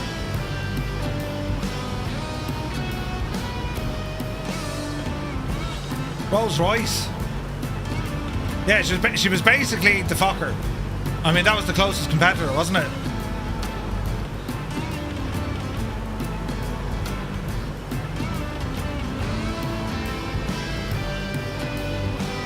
Cheers, it's good to see you, buddy. Oh, look at her there, look. County of Shropshire, look. Ah, look, the BAC 111, yeah, big roid. It's gorgeous, isn't it? It's a beautiful little plane. British Caledonian look. They were loud as BJ. How are you calling big nose? They were loud as balls though, weren't they?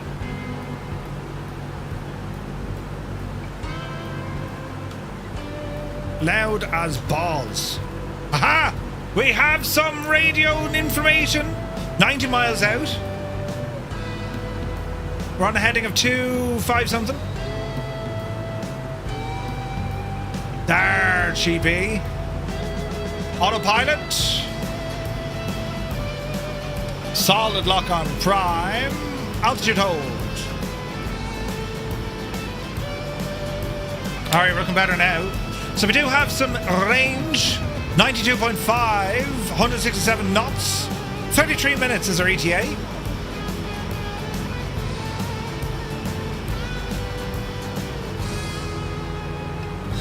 Not too bad. How loud are balls? Loud as balls. Is Fokker the same Fokker from the Luftwaffe?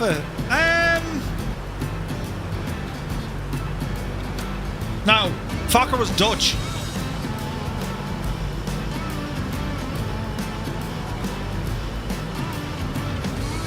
However,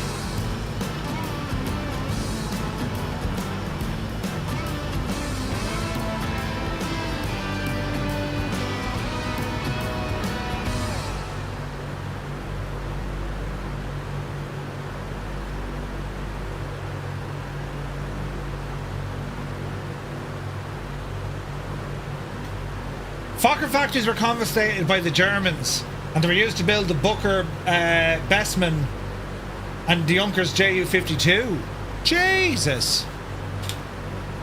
Yeah, Focke-Wulf was different. Yeah. I don't think we're the same. You're saying the same firm? I don't think so, lads.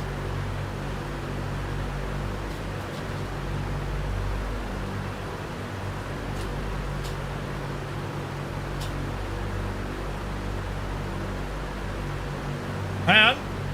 We're doing some learning.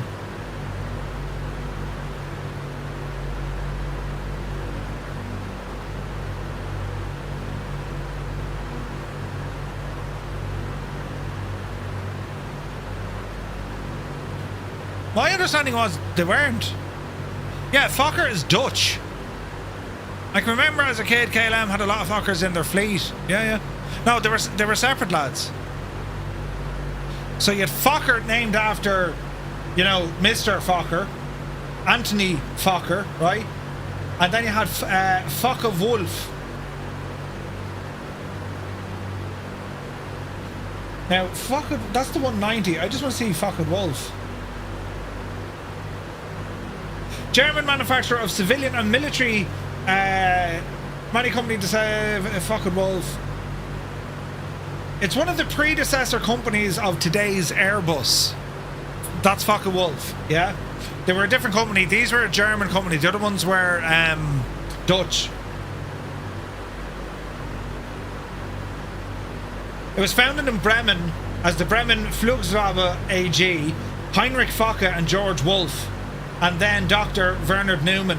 Almost immediately they renamed the company to Focke-Wulf Flugzeugbau or Flugzeugbau AG. No, two separate companies. Yeah, 100% the Great Hadoken. It's going to lose its absolute... What are they talking about? Okay, small right turn coming in.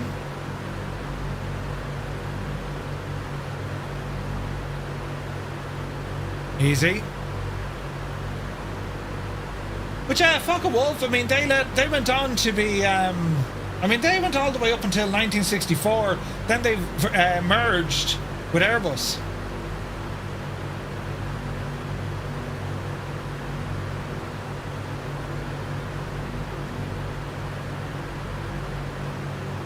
That's mad, isn't it? Actually, like, didn't Messerschmitt end up with Airbus as well?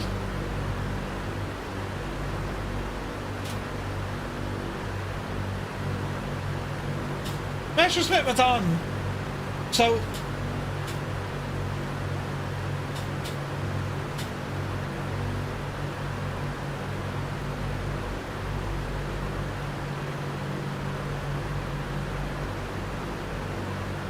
In 1968, Messerschmitt merged with the small civilian engineering company Balcro, becoming Messerschmitt Balco, the company that was then acquired by Hamburg Flugzeugbau. The company then changed its name to Messerschmitt Balm, and in 1989 it was taken over by DASA, DASA, later operated by EADS Germany, which is now Airbus. It's mad. Airbus would have swallowed up all those other aircraft companies. CASA, Messerschmitt, Focke-Wulf, Fokker, Aerospatiale, right? Eurocopter, Airbus, they're all under the one big brand now. That's mad, isn't it? The BM disaster at East Mids is just terrible. Dan Air was also a UK airline back in the day. Dan Air, you say? Who owned the A220? Originally Cornwolf? Airbus took it over, but originally the A220 was... it wasn't going to be called the A220. Bombardier. So they were going to call it the Bombardier C series. So you know the way like you have C or J and all this, but yeah, C series. Airbus took over in 2018. The CC-295 that replaced the DH-5 Buffalo is an Airbus plane, formerly CASA. So the CC-295, Super Thai, is not the CN. Would it be a CN-295 from CASA? And the reason why I know it so well is because the Irish Air Corps fly it. And they're very, very, very pretty. Have you seen these CASAs? We need one of these in the sim, by the way. These are gorgeous. The Air Corps bought two of these. I don't know. Like, isn't that just a stunning airplane, isn't it? So they used to have the CN-235. That was the older CASAs. These are new. And, oh Jesus, then these are beautiful. So the Irish Air Corps operate two of these for the maritime patrol stuff, but they're glass case of emotion. They're very, very pretty. And like, if you're to look at the cockpit, there we go.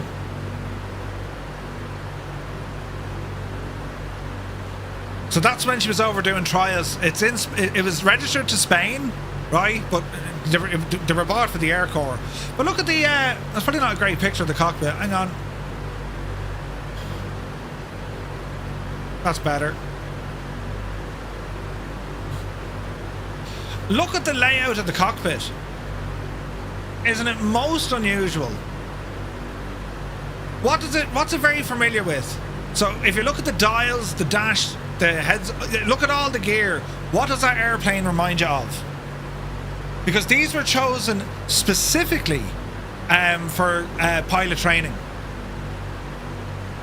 ATR. This thing shares so many of its avionics and pilot training with the ATR. It's frightening. And I remember this was a thing of discussion and contention when the Air Corps were buying these, because at the time the Air Corps had they still have Chagall pilots, but they had less pilots back then. So the idea process was, you know, requisition an aircraft that wouldn't need to require a lot of training if we were to rent pilots or hire pilots from Aer Lingus, for example. Because if you're type rated on the ATR, you're a stepping stone up to the A320s. Like, there's very little training needed. If you've already trained on something like the ATR, you're in. You know what I mean? Isn't it mad? You saw a few of them at Riyadh? But aren't they gorgeous? Like, isn't that gorgeous? Stunning. Absolutely stunning. And like, the old Kazas were nice as well. The old Kazas that they operate were quite nice. They had two of these. Now, these were old, but these are also beautiful. These are the mainstay of the Irish Maritime Patrol for friggin' years, lads. Get Just Flight on it, Murph? I don't know, would Just Flight do it? Any bills might, if I asked them very nicely. I mean, they're Airbus. Isn't that pretty?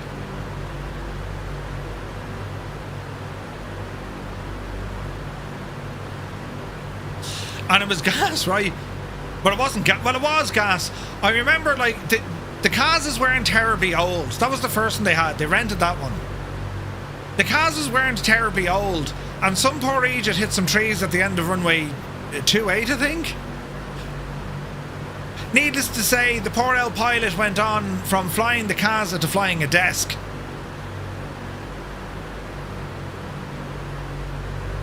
But they were cool. They did serious work. Serious work.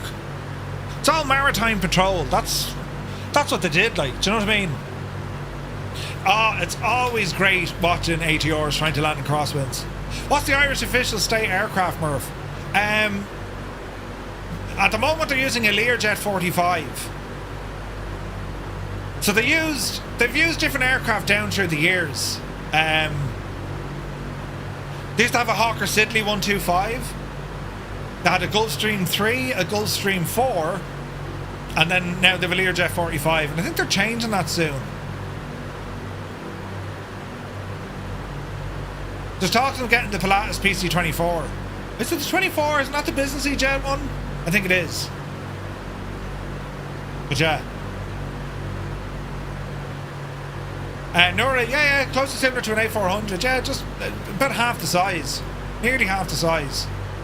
But the Kazas, they're an excellent airplane. Bet to make a livery for the Lear 45. I'm going to ask Just Flight to. Have you seen the Irish Learjet? It's pretty. So the main role of this aircraft for the Air Corps, it's used for ministerial air travel. Although not an awful lot of that goes on now. They use it a lot for air ambulance. Techno Bear, we're passing over your house. Put the kettle on. Put the kettle on. A lot of the time they use this for air ambulance. They do some, like, very heartwarming flights. They're, you know, very sick children or or people to get medical treatment in the likes of, say, England or continental Europe, or, you know what I mean?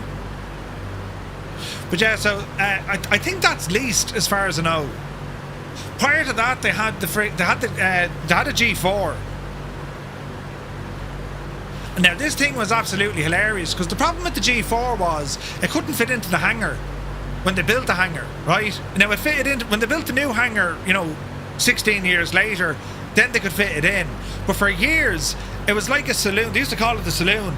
They had these hangar doors, and the tailplane had to stay outside. And of course, over time, that shagged it. And naturally, they ended up having problems with the tail assembly. And they were all like, "Hello, Gulfstream. Yeah, how are you? This is the Irish Air Corps. Ah, yeah, not too bad. Come here. Do you know that G4 we have? Yeah. The tail is shagged. Yeah. Would you mind coming over and having a look?" And then, of course, they come over and had a look, and they were like, "Is that where you park it?" "Yeah, why?" So the fate of the G4, they sent it back to Texas, where it accumulated parking fees of like into the hundreds of thousands. So I think they just ended up, you can have it back, take the airplane back. I was on that. That was a friggin' absolutely gorgeous jet. Gulfstreams, but they don't exist in the sim. Gulfstream will never give permission to anyone to build their aircraft, you know? I think we bought a huge printer that would fit in the printer as well. Yeah, they're getting the Saab Gripen. Dublin, Brussels a lot. Yeah, a little bit. It's mainly the Learjet is a lot of the time it's used for air ambulance. Like the PC-12s do a lot of work now as well. They're freaking gorgeous. And their PC-9 fleet, they're due to be replaced. I think they're getting PC-21s. Their H-135 fleet, they're due to be replaced with 145s. And I think their AW-139s are getting replaced as well. It's mad.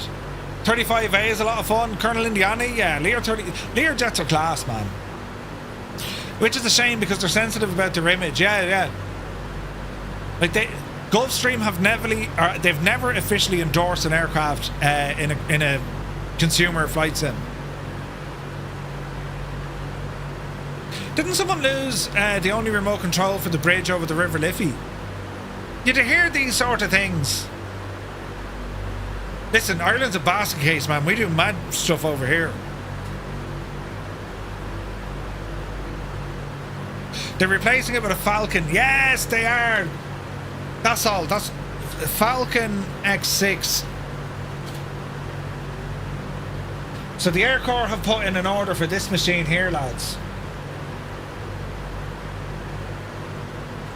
So this is going to be the new... Look at the cockpit and that. Jesus. We won't have a clue what we're doing. Jesus, Toto, we're not in Kansas now. We're going to space. So that's what they've ordered. They've ordered one of those to replace the Learjet. Man, isn't that like one of the most beautiful looking jets you've ever seen in all your life? Isn't that stunning? And look at the flight deck.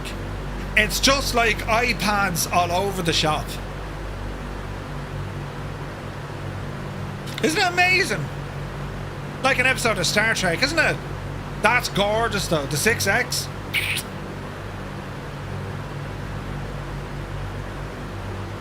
Absolutely gorgeous, lads. It's very, very pretty. Jesus, look at that, look. Yeah, one please. Max Verstappen has one. I like the triple Falcon. The older Falcons are nice. The Falcon 50. What's that in the nose? Is it refueling? No. It's this like infrared camera thingy majiggy.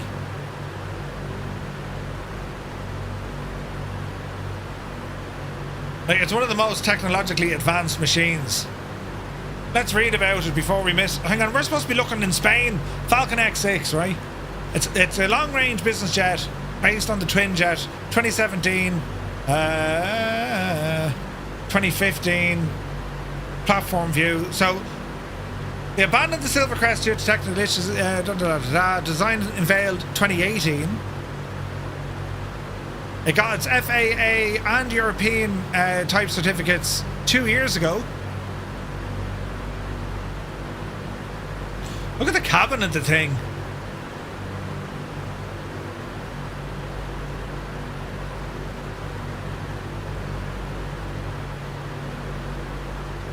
$51,000 feet, range 5,200 nautical. Oh, hang on, 5,500 nautical miles. Jesus. And she can hold 16. 16. Can't wait for Erebus Falcon. Oh, that's going to be awesome downrange. Hey, Norton there, good to see you. Yeah, it's right. It's Jesus, mountains. It's very Darth Vader-ish looking, isn't it? Mad looking.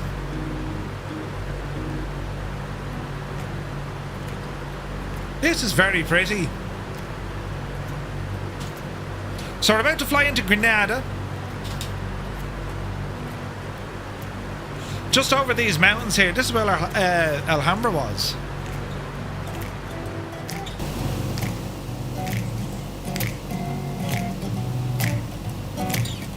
Isn't that pretty?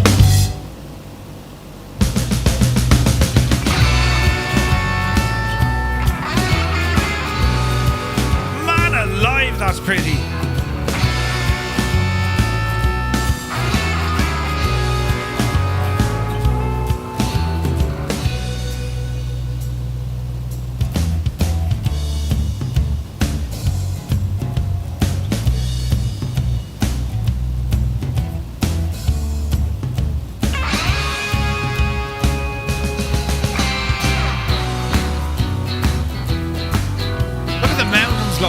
Just gorgeous.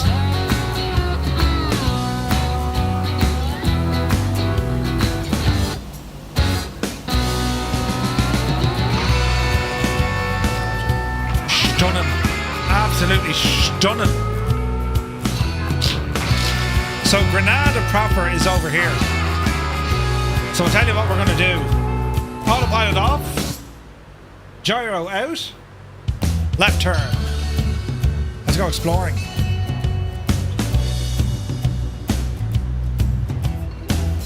So over this neck of the woods.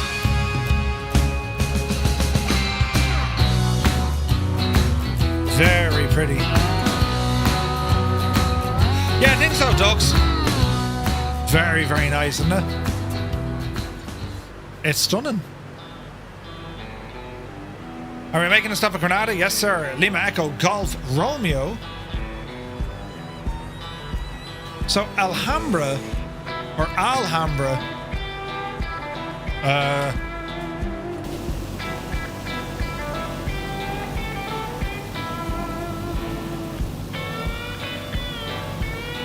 I would hazard a guess and say it's down here somewhere.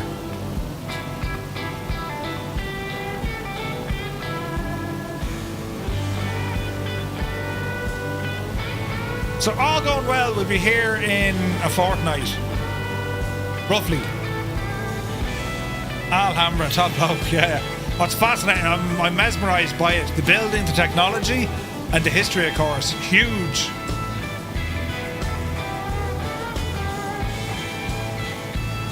I think it's up this way now. We'll find out. You had the Alhambra, and then you had General Life up on the hill above it. That was like the, you know, the palace retreat. Absolutely incredible. Like the architecture, the building, the technology that they used, mind-boggling. You're talking what, 1200? 11 to 1200? Nuts. No, I don't know, am I accurate here?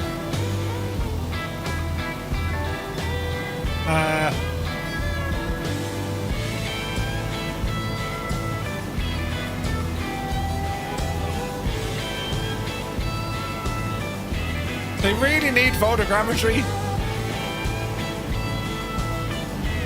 Al-Andalus, Muslim Kingdom in Spain, quite fascinating. Very fascinating, man. Like, the history here, that's it over there. The history here, very strong Muslim presence, and then of course the Christians coming down, and well, there was all sorts of, you know, jiggery pokery. But the history is phenomenal. Jesus, Murphy, of all the times to find a big cloud, isn't it gorgeous though? Did you ever see the pictures of it, lads?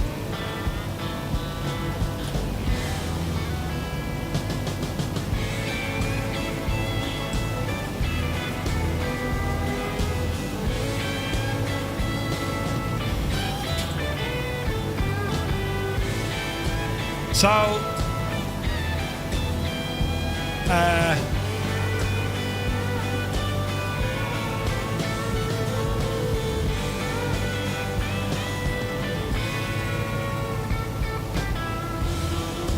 it's got to be that there, right? Right turn. But look, this is what Alhambra looks like. Do you ever see it, lads? That's Alhambra, or Alhambra. Like, absolutely stunning.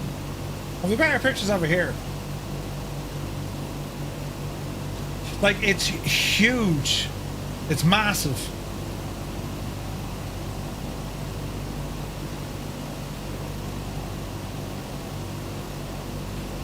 Like, it's just massive. Fortifications all on the outside. It was to give off the look of, you know, being a heavily militarized, fortified, hostile environment from the outside, but on the inside, some of the finest architecture from the Arab world, just unbelievable, unbelievable. Bilbao is lovely, yeah, I was in Bilbao and Santander, just gorgeous. Right, so we'll circle around Lima Echo Golf Romeo, Granada, Garcia Lorca. Let's see what the crack is over here.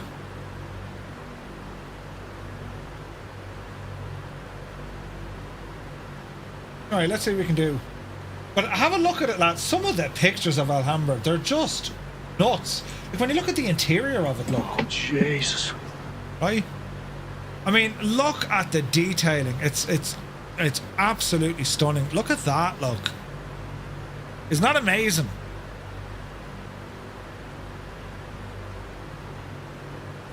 Like, it's just incredible.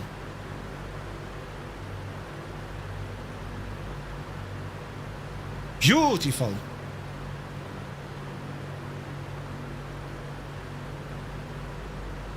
Right, easy now.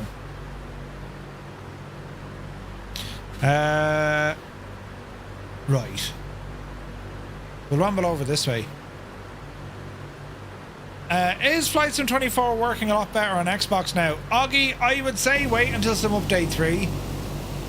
Because there's been no real changes yet.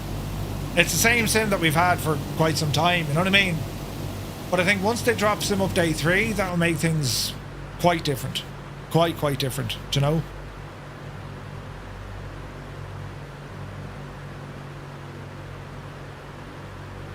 Okay, so from here, quick landing here, then it's down to Almeria, and then it's on the home straight. 50, 70, about 110 miles back, which is not far. Alright, watch your speed. We're in the clouds here. This is going to make it a little bit difficult. So start bringing the power back. We also want some lights on.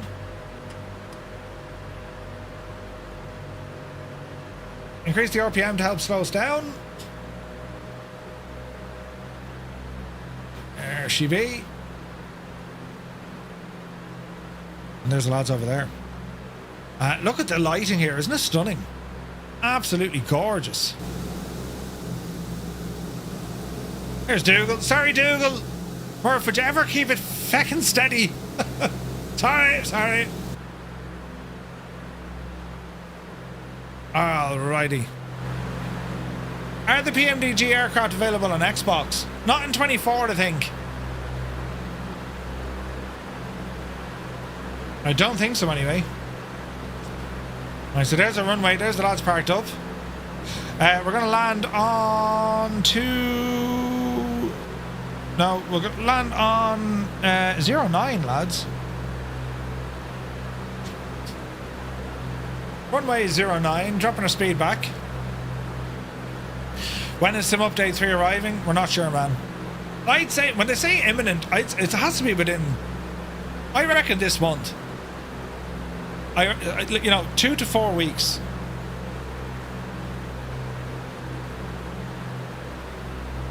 Easy now.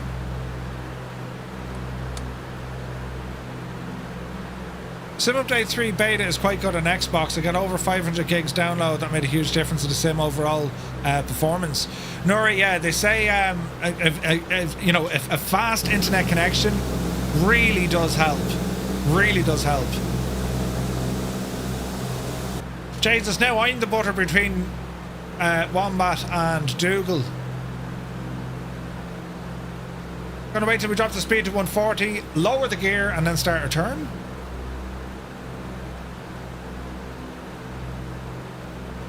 Easy does it.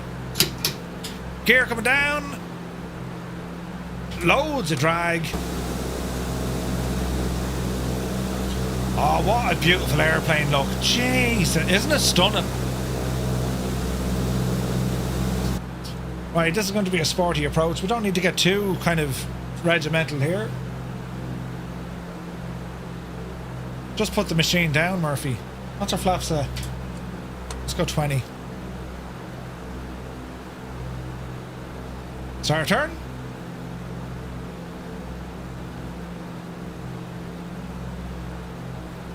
Easy. Easy.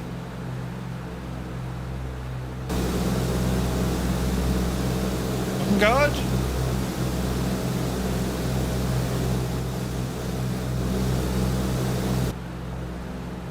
Imagine Dougal's out there somewhere. Yeah, they still work in 2020. Yeah. 100%, man. I just love the DC-6. It's the old reliable, isn't it? I mean, we have flown this machine to so many locations over the years, haven't we?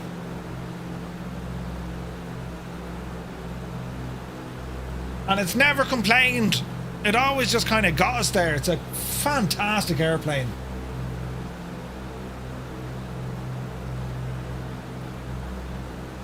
Easy.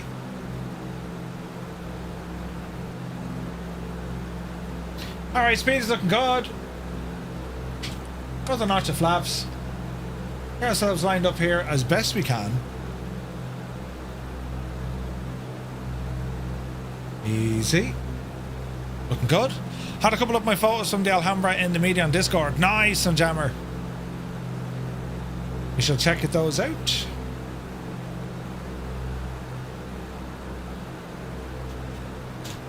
Plenty of people here on the ground. What's your speed on approach? A little bit high, but that's okay.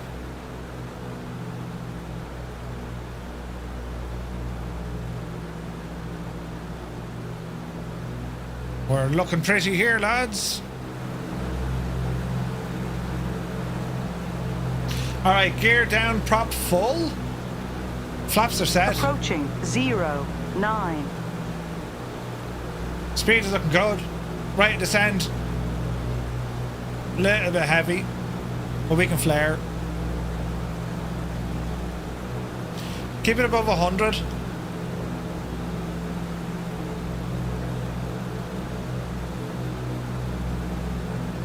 Jesus, what a beautiful part of the world, isn't it? Those mountains there, lads, it's stunning.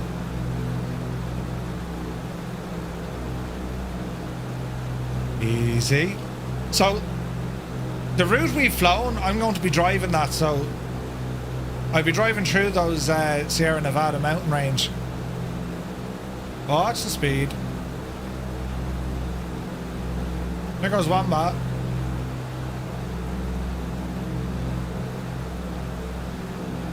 Okay, we're looking good. Watch the flare. Power to idle. Hold. Hold. Hold. Touchdown. Watch the nose gear. RCB.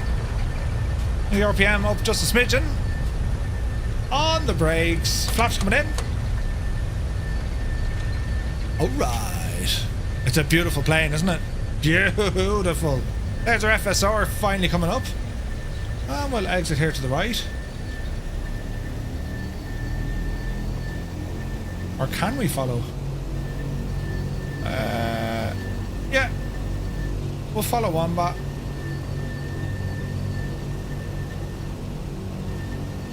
And then a hard right, and then back out we go.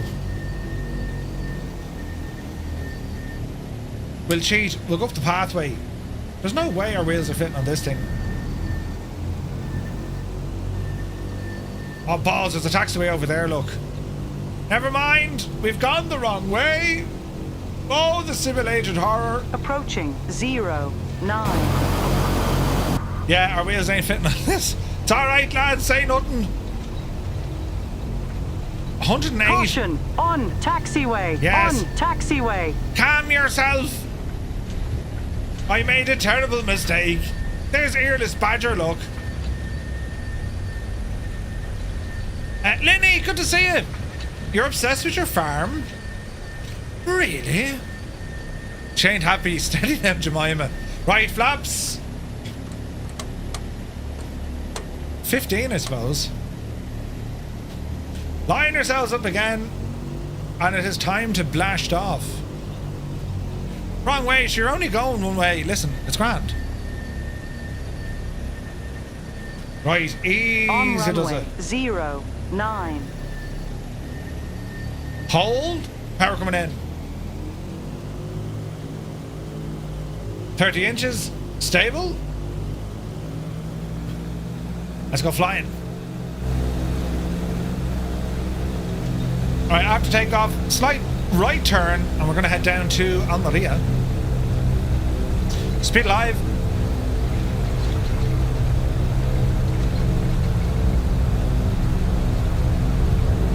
Steady now, Jemima. Brilliant, isn't it? 100.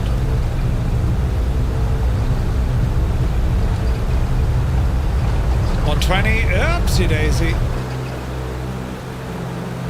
Positive rate of climb. Gear coming up. Beautiful.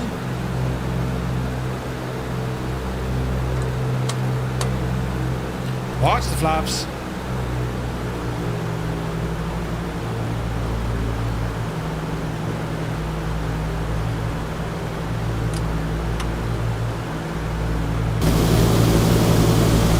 Look at that for a departure. Isn't that unreal looking? Not deadly, isn't it? Gorgeous. Absolutely gorgeous. Right. Roll to the right. What's the old rate of climb now? She doesn't like you too much. Do you know? Rudiger, thank you very much indeed for the super chat. Good to see you, buddy. Hope all is well. Okay, do we have another nav aid? We do. Almeria 114.1. 114.1, right? 114.1.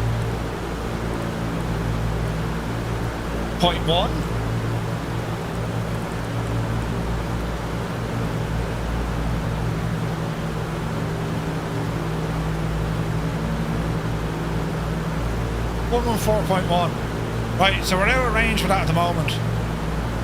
But that's okay. Big mountains in the way. Greetings from Stuttgart. Greetings from Tipperary. It's good to see you, Rudiger. Saw the Elgato screen for a split second there. Uh-oh.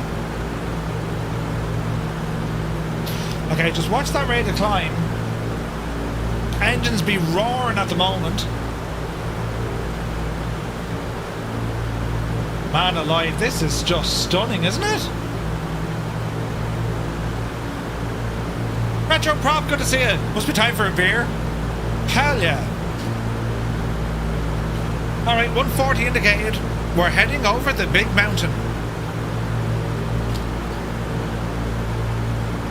And it is a very, very big mountain. Let's drop at the nose a bit.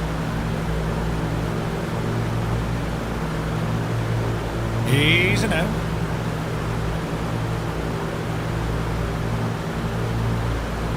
Jersey Devil heading up the hill. Looking good.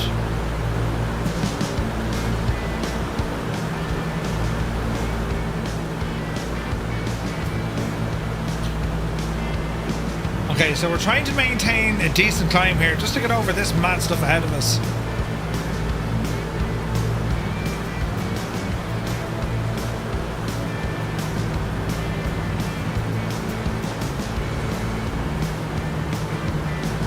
We're dropping back some of that RPM.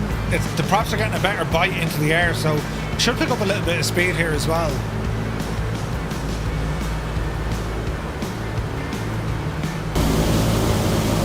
Man, look at that.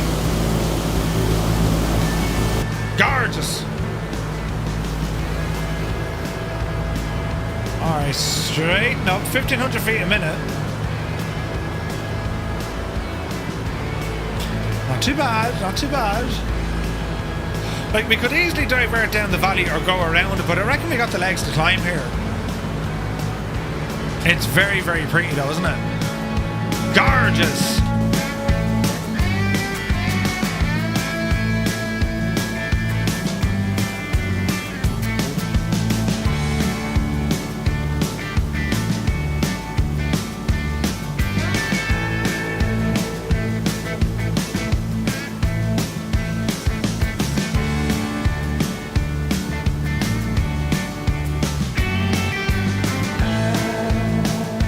This is awesome. So many people flying with us tonight, lads. Really do appreciate it.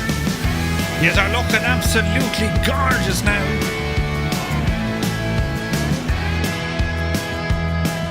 Engine looks okay. Speed looks okay. Fuses. And they look okay.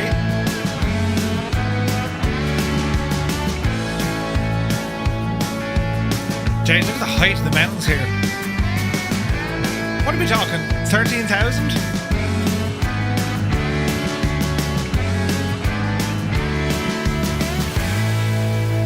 What are we talking actually?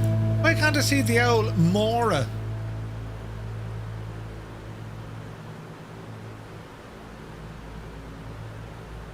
Why can't we see? Oh, there we are. 13.4, look. Ouch, lads. Ouch. 13.4.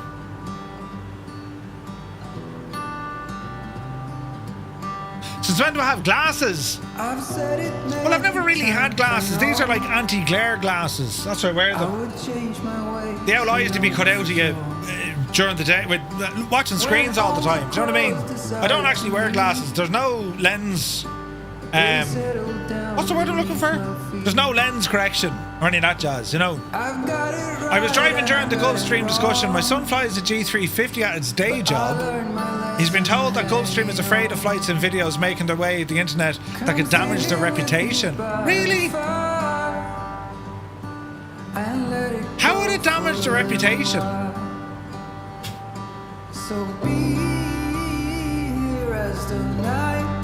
Easy. Prescription, yes. You just wear them to look cool and intelligent, Gregor, yes. Jeff Fabiano, good to see you, buddy. Hope all is well. Jeff, we're here in the glorious DC-6 in Spain, flying from Granada down to Almeria at the moment. And it's stunning, man. It's stunning. Hope you're keeping well. A man that needs absolutely zero introduction, the one and only Jeff Fabiano, lads. Do be sure to check him out on the YouTube and also when he streams here on Twitch as well. Jeff, love your content, man.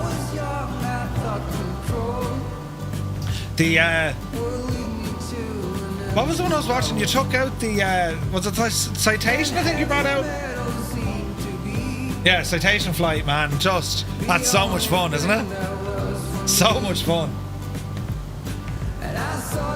Yeah, we're doing well. Well, I'm trying to negotiate getting over this big mountain. I don't know who put it there, but 150, 600 feet a minute. I reckon we're all right. Yeah, we'd be grand, Dougal. Don't chicken out now, Dougal. Stick with me. Don't climb. Don't climb. We're going for it, and that's it. Hold position. He's holding position like a mad lad. Brilliant. I love the DC-6. I use Robert as your first officer every time. Brilliant. Oh man, look at this. Now, we should be getting free energy here because I think the wind is behind us, pushing us up the hill, isn't it? We hope. We hope. Alright, we're getting some VOR information finally. Over to the 09 direction. There she be.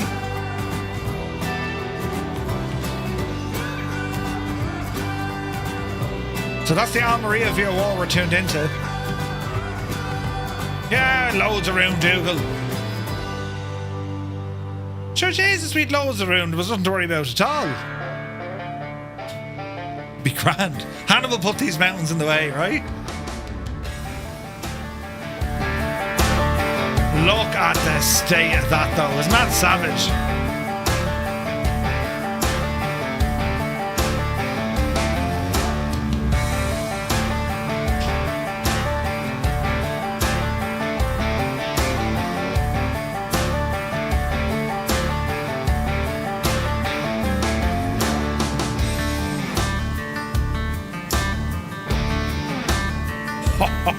Look at that. There's not much Nevada on this Sierra.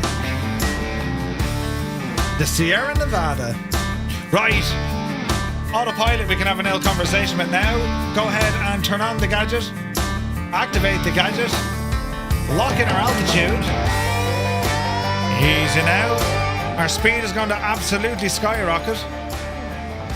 Course correction down on the right hand of it.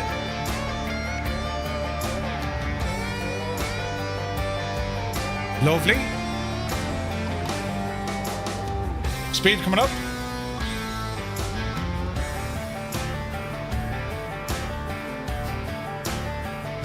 We're probably a little bit heavy on our engines. No, they're okay. As we level off here. 096 degrees. That's our current heading. We need to go 0910. We need to go 10.5. 9.10. Right a bit.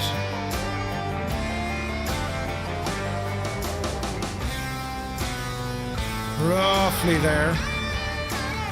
All right. 46 miles, 13 minutes out. We're looking good. On my best to reinstall flights in 2020 again. It depends what you're using it for. You know, I mean, I still have 2020 installed and X-Plane. Oh, come here. Jeff, you need to go... Jeff, have you still X-Plane? If you do, right, you need to go fierce handy with some of the yachts. I found a yacht the other day in X-Plane, and I said to myself, that's a lovely looking yacht. Just don't try and land in them. They're not safe.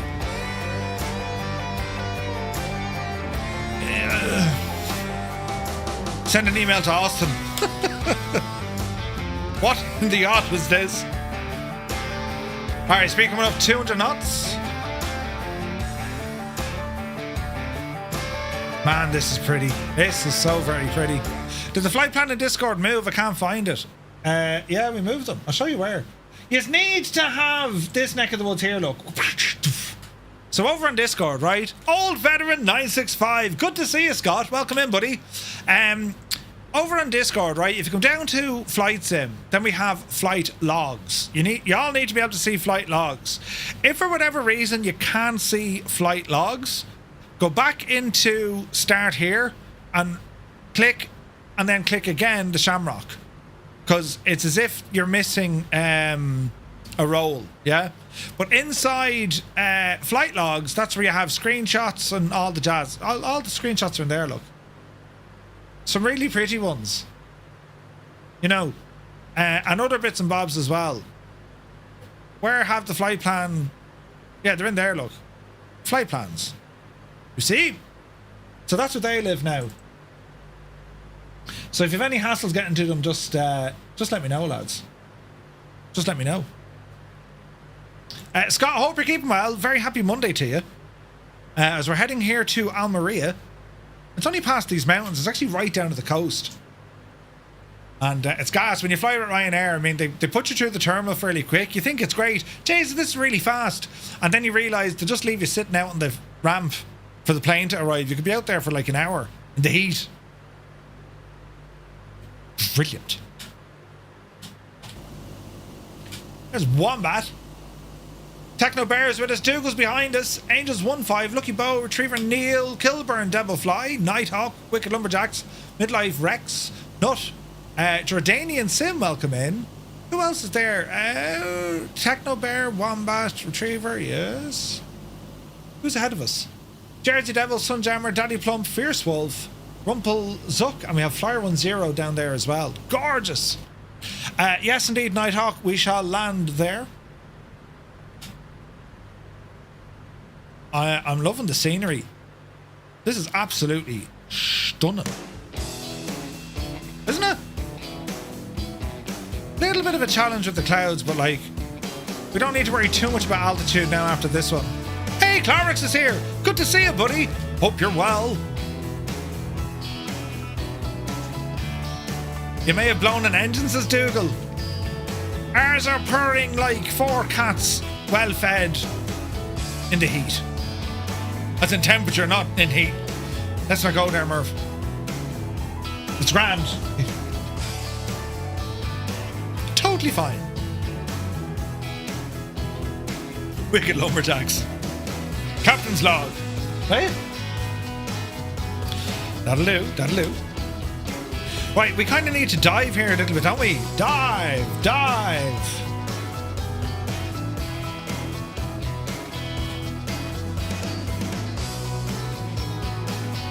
Down we go. Oh, last chat, I haven't played 24 in ages, but I've been resetting it back up. I've set it back up. I have an issue where you go from drone mode back to the cockpit and the prop lever will just pull out for no reason.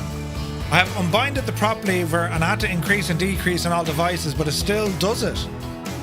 From drone camera back into normal camera and the prop lever is going. Check your assistance menu. Just finished cutting your grass. Good man yourself, Patrick Doyle. Thank you very much, buddy. Cheers, man. Right, we're absolutely hooning it now. Look at our speed, 240. How RPM is going to sneak up on us? Yeah, oil temperature's like, what are you doing, Murph? Oh, look at the sky colours, lads. Jesus. Wombat's like, finally, he's moving. I was reading back on the PMs yesterday. What a blast in the past. Discussions on the beginning of the Murph line. So many old discussions from late at night. Ah, nice one. Yeah, we had a lot of fun with them, Scott, didn't we? Jesus, 320. This thing is an absolute machine, look. Easy now.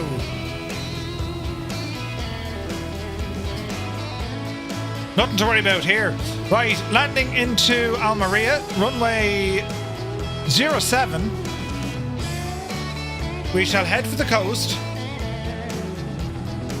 and just ease our way in, right?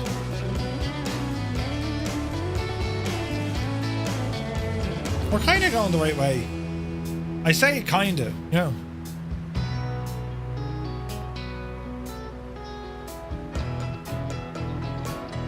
You have the same issue. Is there still an issue using the mouse in the sim?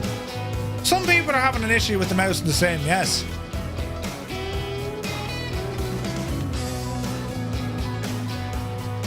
Alright, mind the harbour. So with Almeria, you have the harbour, then you have the town, and then you have the airport. So from a VF4 point of view, it actually isn't too bad. Jesus, we've 51 likes on YouTube, lads. Thank you very, very much indeed. Holy mackerel. Alright, easy now.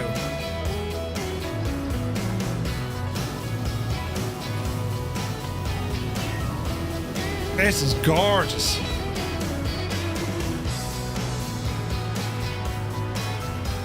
Alright, start bleeding off that power. What, Matt? We're going to be sticking on the brakes here. Easy. Easy. Boston Elf, good to see you, buddy. Yes, Southeast Asian server. And to all our friends watching us on YouTube, lads, thank you so much indeed for all the likes. Jay, it just jumped to 58 likes. Thank you very much indeed. It's how their algorithm works. Alga who, Murphy? It's just, it's how it performs in terms of view numbers and folks who might stumble across a stream. Discoverability or something, it's not what they call it. Right, we're drastically over speed, in a terrible mess, and there's a good chance I'm going to break this. Let's see what happens.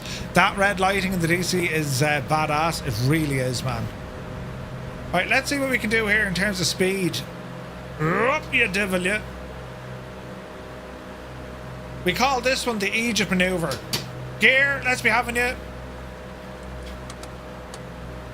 A full slip. A full slip. Easy. Easy.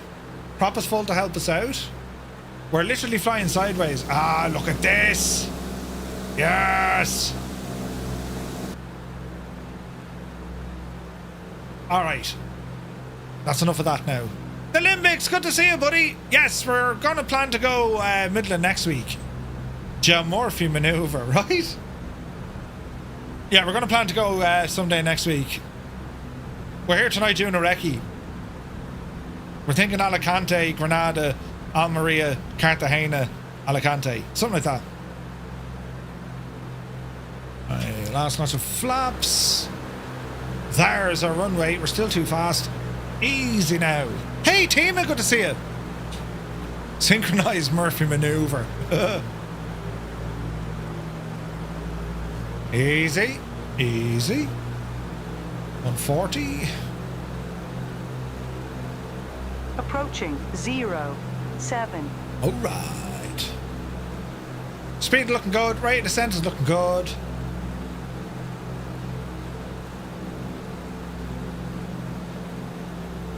Beautiful. See what I mean? Like, you're right out on the coast here. It's terrifying, right? When you depart here, they have noise abatement, so you're like full power takeoff, and as soon as you get airborne, they slow it right down, and you're like, oh god, it's happening! But then you realise, you know, you're in Egypt and everything's fine. Alright. Easy does it. A little bit high. Jesus, Murph, you were doing grand until suddenly you weren't. Easy. Gear down, flaps are set, prop full. Easy. Yes, the gear is down, 3 greens. Coming in fairly steep, but that's okay. Oh, stutters. At a default airport? Really? Hold the nose. Power to idle. And gently does it. Touchdown. Watch the nose. There we have her. Flaps in. Tight traffic on this airport. Tight like a tiger. Ah, why does my screen keep turning off? Hang on. The sim is still alive. Why does that keep turning off? Finally got a small scale working farm. Ooh, nice. Jesus! There goes Nighthawk. I don't know why the old gadget wants to turn off. I need to work on that. Dreamy, sleepy, nighty, snoozy, snooze. Thank you, CP. That scared the crap out of me, man. Jesus. Scared and frightened alive. Right, we'll do a Yui. Easy. So this is our second last landing, lads. We're going to head up the coast now, up towards kind of Albox. Then it's into Cartagena, overfly, and then back up to Alicante. That is the plan.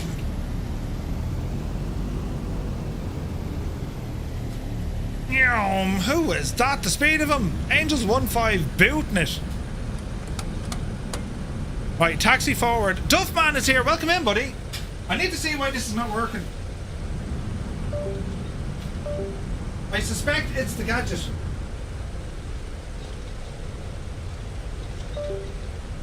I suspect it's a button that I'm using, or a connection that I'm using that just can't hold the power. So it'll turn back on now in a second, all going well. There she goes. Most unusual, but hopefully it stays working.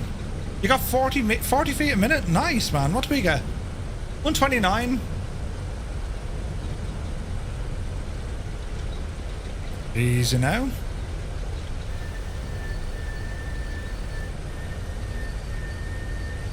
Alright. Pure beginner's luck. Now what I might do, lads, is getting a little bit too dark. We're going to bring the time of day back 1 hour. 18:17. Let's call it...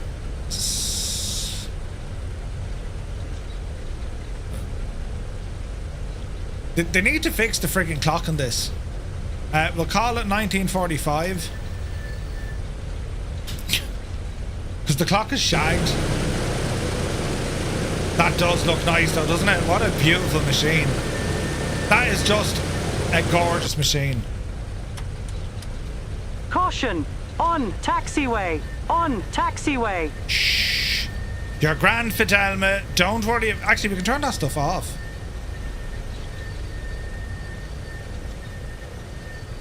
Right, on runway, approaching runway, short runway, no. Approaching runway, short runway, no. Distance remaining, yes.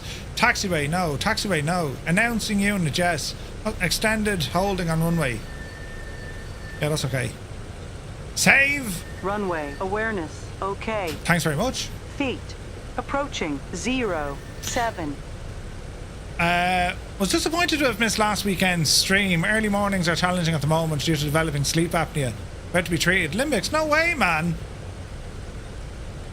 I tried the Albatross and the MB339. Multiplayer hates me, says Wombat. On runway, 0-7. I wouldn't mind, but I actually have both of them installed, Wombat. So I've no idea, man. But anyway, let's see what happens. Power coming in. 30 inches of manifold pressure applied. Engine stable. Walking, talking, soon to be squawking. Let's go flying. Straight out departure on a heading of 040 degrees, about 60 miles. And then we see what happens. Rolling. Speed alive.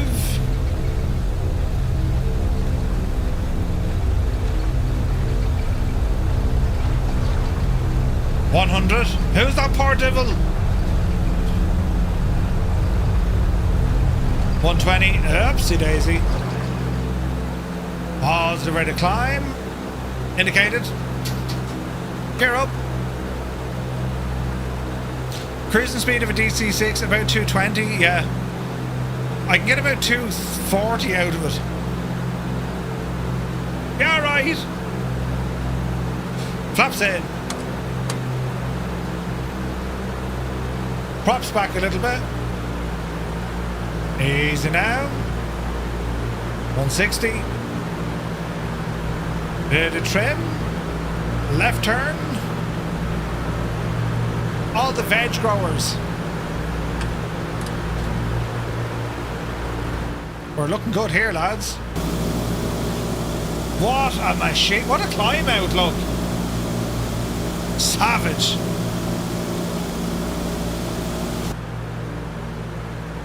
Okay, I think we're looking good. Engine repair for Dougal. Uh-oh. Mine are screaming at me now, but we'll calm it all down in a moment. I'm not too worried about altitude because probably 4,000 should do us. I hope. New at Discord. I'm there, but not sure what I'm doing. Maybe I can fly along soon. Wookie Smoke, is that your Discord name?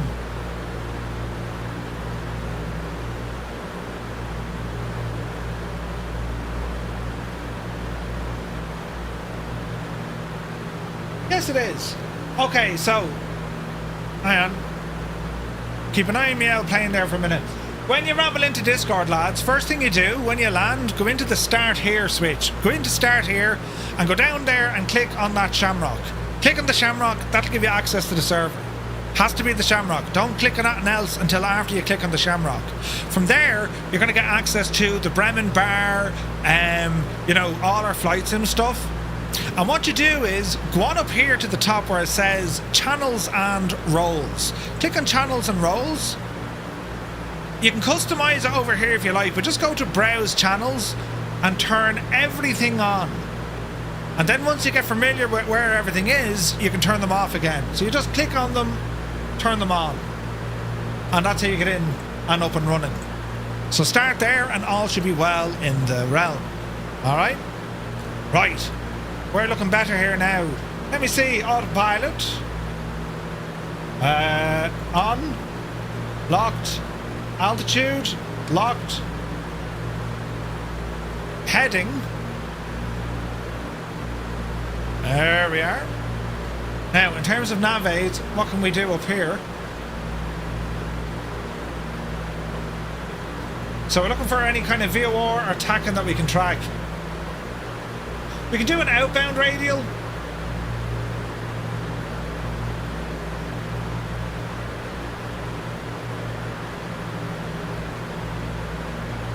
Which is probably going to be the 040 radial. Or we can just tune into Mercy at 11485. Yeah, that's pretty bang on. 11485.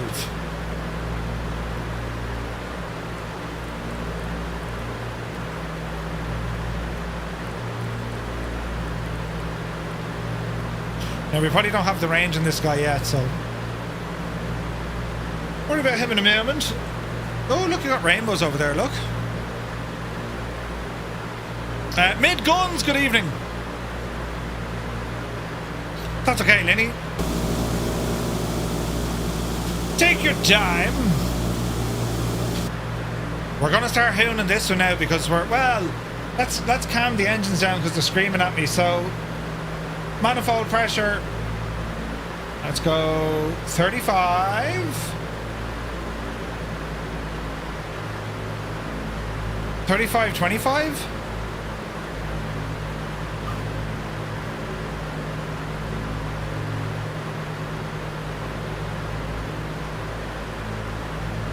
$35.25. She likes that. Let us ramble with that. Alright. We'll start picking up Mercy after a couple of miles, I would think. Small little course correction, left hand. So this is the road from Almeria up towards kind of Cartagena. Stunning, right? Beautiful. Isn't it gorgeous? PH Roy, take it easy, buddy. We'll catch you soon. I need to do an X-plane flight soon. Do you know PMDG once released the DC-6 for X-plane? And then they stopped?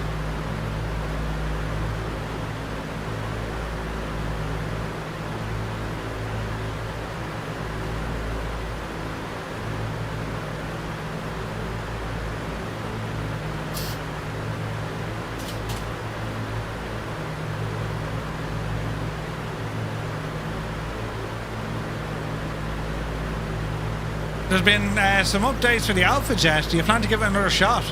Oh yeah, team, 100%. The Alpha Jet was nice. Captain Gaiman, good to see you, buddy. Oh yes, the Hurricane DCS. Woo-hoo. That looks very impressive. Did you see the lads? Did you see the video of the Herc, the C-130 and DCS? Man alive, it looks gorgeous, doesn't it? Absolutely stunning. It looked incredible.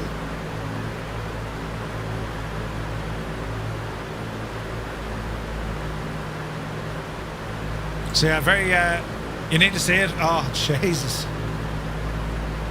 Where is it now?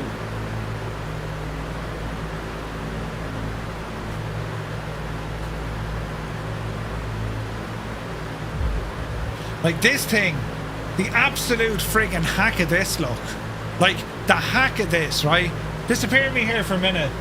Let's just play this and see what happens. Are you ready? Play this now. Hello there. Hello there. Strap, good to see you. Check this out, lads.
Jesus.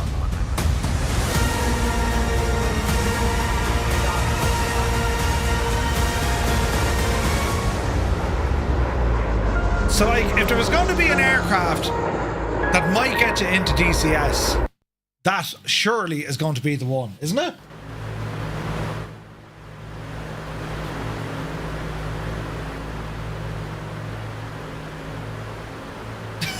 Viper, will it carry a kitchen? Like, it's, I don't know, like, for a lot of people, DCS is just like, oh, look, I don't know, man, the combat and the systems and all of this. However, something like the Herc, different type of flying altogether. I mean, that's where you do support missions. You've seen what the thing can do, right? Ordnance drops. You can even do an ordnance drop. Tactical descents, you saw it there. Knows, like, it's a very it's the J variant of the C-130. That just kind of has me sitting there going, hang on a second now, you know. When is it due to release though, Captain Gaiman? Yeah, it looks amazing. Like, that could be kind of the shove, you know. Right, Murphy, you're flying this thing now. Huh?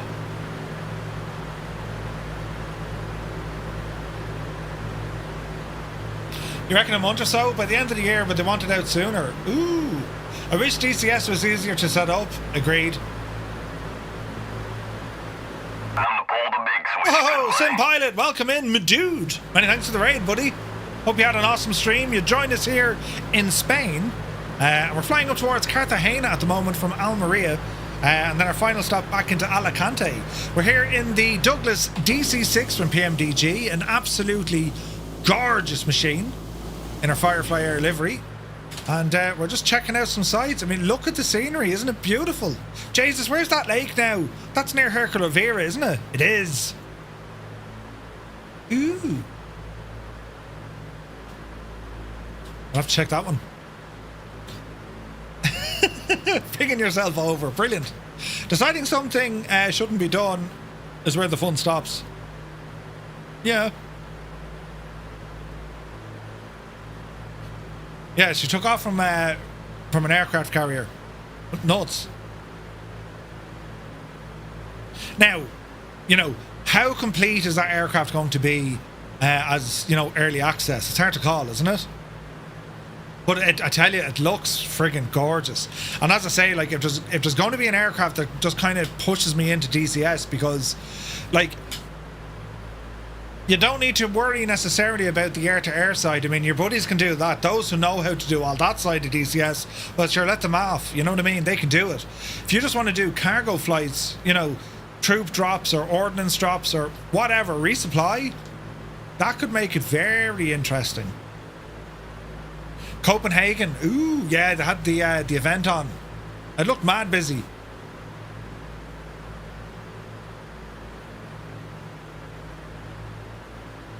Okay, Herculovera is out there to the left, kind of Albox neck of the woods.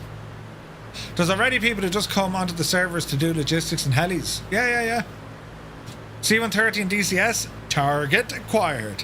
On a tactical drop, when you can't see out the windows from the back, is seriously disorientating. I'd be sick as a dog, Dougal. It was mad busy, Sim Pilot. Nice, you're knackered. I used to be on the team. The guy making it is very, very detailed. He's a software engineer. It's been going for 3 years and it'll be very detailed systems-wise. Nice. Yeah, I think it looks incredible. And, like, if they have Do you know, C-130 Hercs, they do air-to-air refueling, don't they? Like, I think it just opens up the door to a lot of potential flying. Different types of flying within DCS. Yeah, some do. Like, it's another sim, but thankfully the sim is free. How much is the pre-order? Was it like 60 bucks? There's AI C-130 tankers already in it. Ah. The KC-130 is already in as AI. Gotcha, okay. Okay. The Air Force did some of the rescue choppers and then the Marines do it too. Ooh. Jeez, look at the mountains here, look. This is stunning. So slight right turn.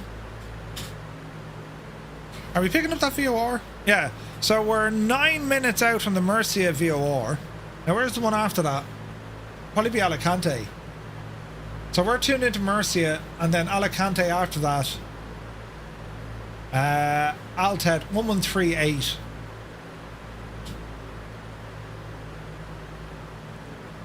(1138).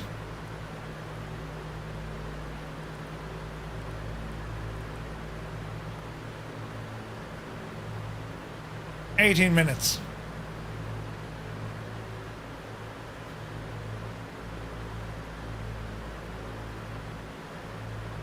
There we go. Alright. The Herc isn't just a cargo plane, it does low-level drops and combat supplies. Up here in the northeast, I've seen them flying formation 1,000 feet above ground level, practicing. Nice, man. It's a basket that trails behind you too. It's really something you don't want to mess up with in a heli. $60 US. Ah, okay. Okay. Summer, if you know the 24 release of August... Wait. You know the 24 releases for August from memory. What's bound to break? Sky Vagrant, what you mean? Dan just got tickets to Riyadh next year. Nice one, Dan. As in, is it what Microsoft are releasing in August, or what aircraft we're due to see? I've seen a couple low level in the Mac Loop. Great looking plane flying through. Yes, dude, it's gorgeous, man. C-130 is awesome. Jesus, look at this. Look at the detail down there, look, isn't that savage? Like, what's in the pipeline for August? There's sceneries. There's a couple of aircraft from memory. But kind of August is like...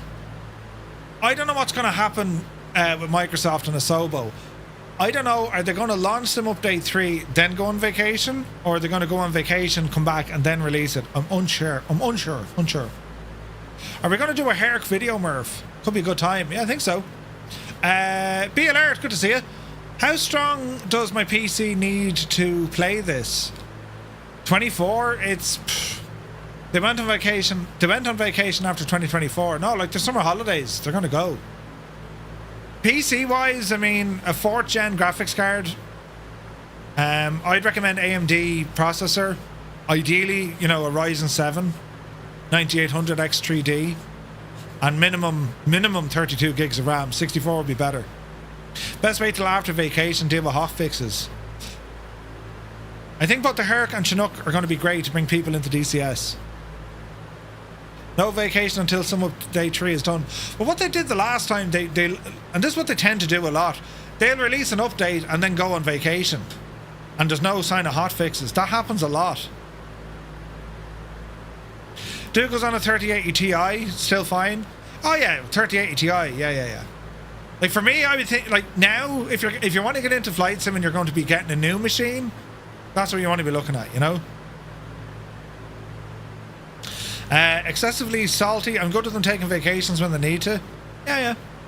I don't know what's better though, like everyone take vacation or just like different teams? I don't know, like I don't know what way they've structured all of that. You know what I mean?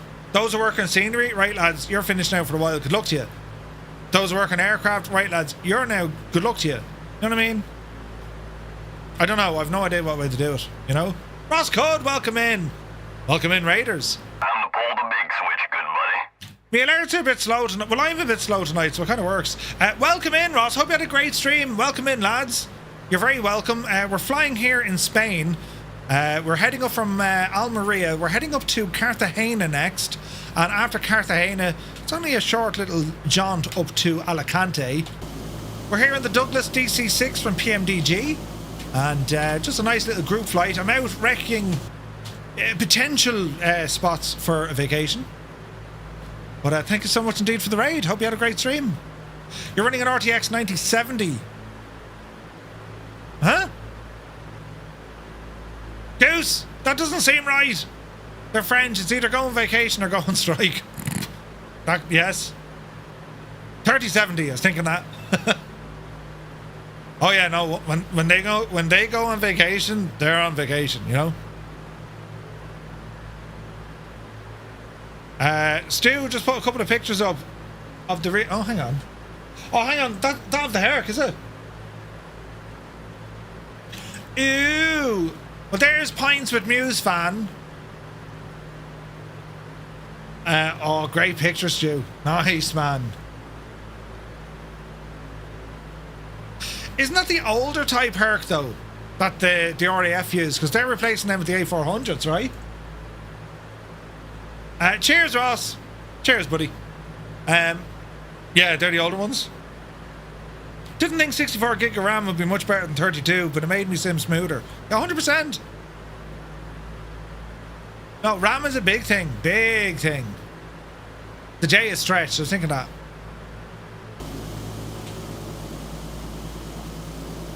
Man alive, the scenery in Spain. Spain is a phenomenal location for flying, both in the sim and in the real world. It's just, Jesus, Stu, look at that. Hate to see you go, but we love to watch you leave, sort of thing. Look at that, man. It's awesome, Stu.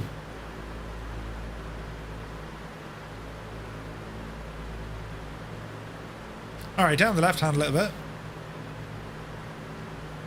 As soon as you mentioned the C-130 and A400 came straight in, right? Dan says, sorry Murph, they don't deserve a vacation, that's my opinion. Might pee people off, but they quickly took out money for a product that wasn't right and still isn't. Once we get the sim we deserve, then yeah, by all means, go on vacation. Yeah.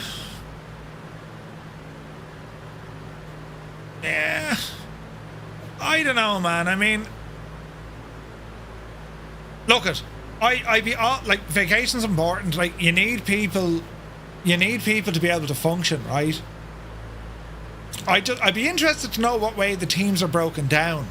Like, it can be frustrating if the entirety of all the development, all of that stops, locks hard for 2 weeks. You know, that's like, Jesus, really? Like, as in, you know, they close shop for 2 weeks. Everything. But that's why they just need to be cautious. If they release Sim Update 3 and then immediately go on vacation, they've done that before, and we were kind of stuck with like bugs left, right and centre saying, lads, you know what I mean? I think they need their break though. People are people at the end of the day, and like, you know, it depends. Like, it depends what different people are working on, you know.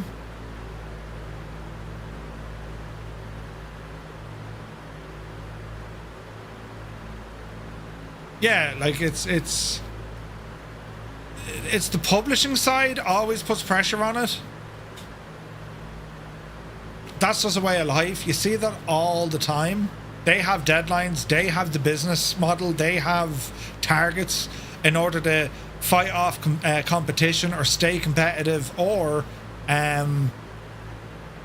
hit agreed targets to their, you know, to people who have already invested in them. That's where the whole thing gets pure messy, because then you have a publisher saying, listen, we need this delivered now. And then, you know, the team will be like, well, they can't. It's you know, we'll do the best we can. And then, you know, you bring it down to the developers and they're like, what are you talking about? This isn't ready yet. That's the politics of it all. It shouldn't happen, but it happens. Right, there's the marinas I'm looking for. Like, it just shouldn't happen, lads, but it happens. What the hell is that? Like an oil rig? So here's Cartagena, down with the marinas. We've no photogrammetry, but there's all Roman ruins here. Amphitheaters and all sorts of cool stuff. Gibbo! Good to see you, buddy. Cheers, man. Hope the pints are awesome. Greetings from Mallorca. There's lots of history here, thanks to me. There's old pints of Guinness, old glasses of pina coladas, old cans of San Miguel everywhere. Brilliant. Gibbo's making history. I love it. Hope you're well, mate. Hope you're sun cream now, Gibbo. Do you know what I'm saying? A tired workforce isn't going to make the product better. Agreed. But listen, it's not to give out to Dan. I mean, I totally get it. It's frustrating, right? It is frustrating. Look, ruins. There's ruins, and then there's like Roman stuff over there. Look, isn't that only mad? Look, there's an amphitheater, right there. Or maybe that's it right there. Yeah, that's it there. Fantastic, isn't it? The opinion of no vacation sounds like a commercial slavery. There are laws against that. Plus, the company has to manage leave overheads of well-being. Yeah, 100%. Investors play a big role in it when things are just sitting there not being released. They're not getting a return on the investment. Yeah, 100%, Mr. TPHI. I'm still using 2020. I have 2024 installed. I just can't make the leap yet. It's not a PC issue. My PC is fine. Got the X3D in a 4070. Just doesn't look right at the minute for me. I have two friends flying on it, and the other day one of my mates got a naughty PC, and I mean naughty, it's a beast, but even he was getting issues with it.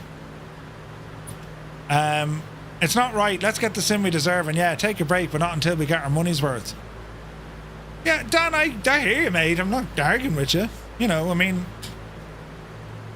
I just don't, like, it's just, I don't think it's, you know, I don't think it's realistic. As in to say, you aren't getting a break, you know, until this happens. I think they already kind of got that slap on the side of the head already to say, well, there's no expo because yous are fixing this. Maybe, right? There's very little we could do.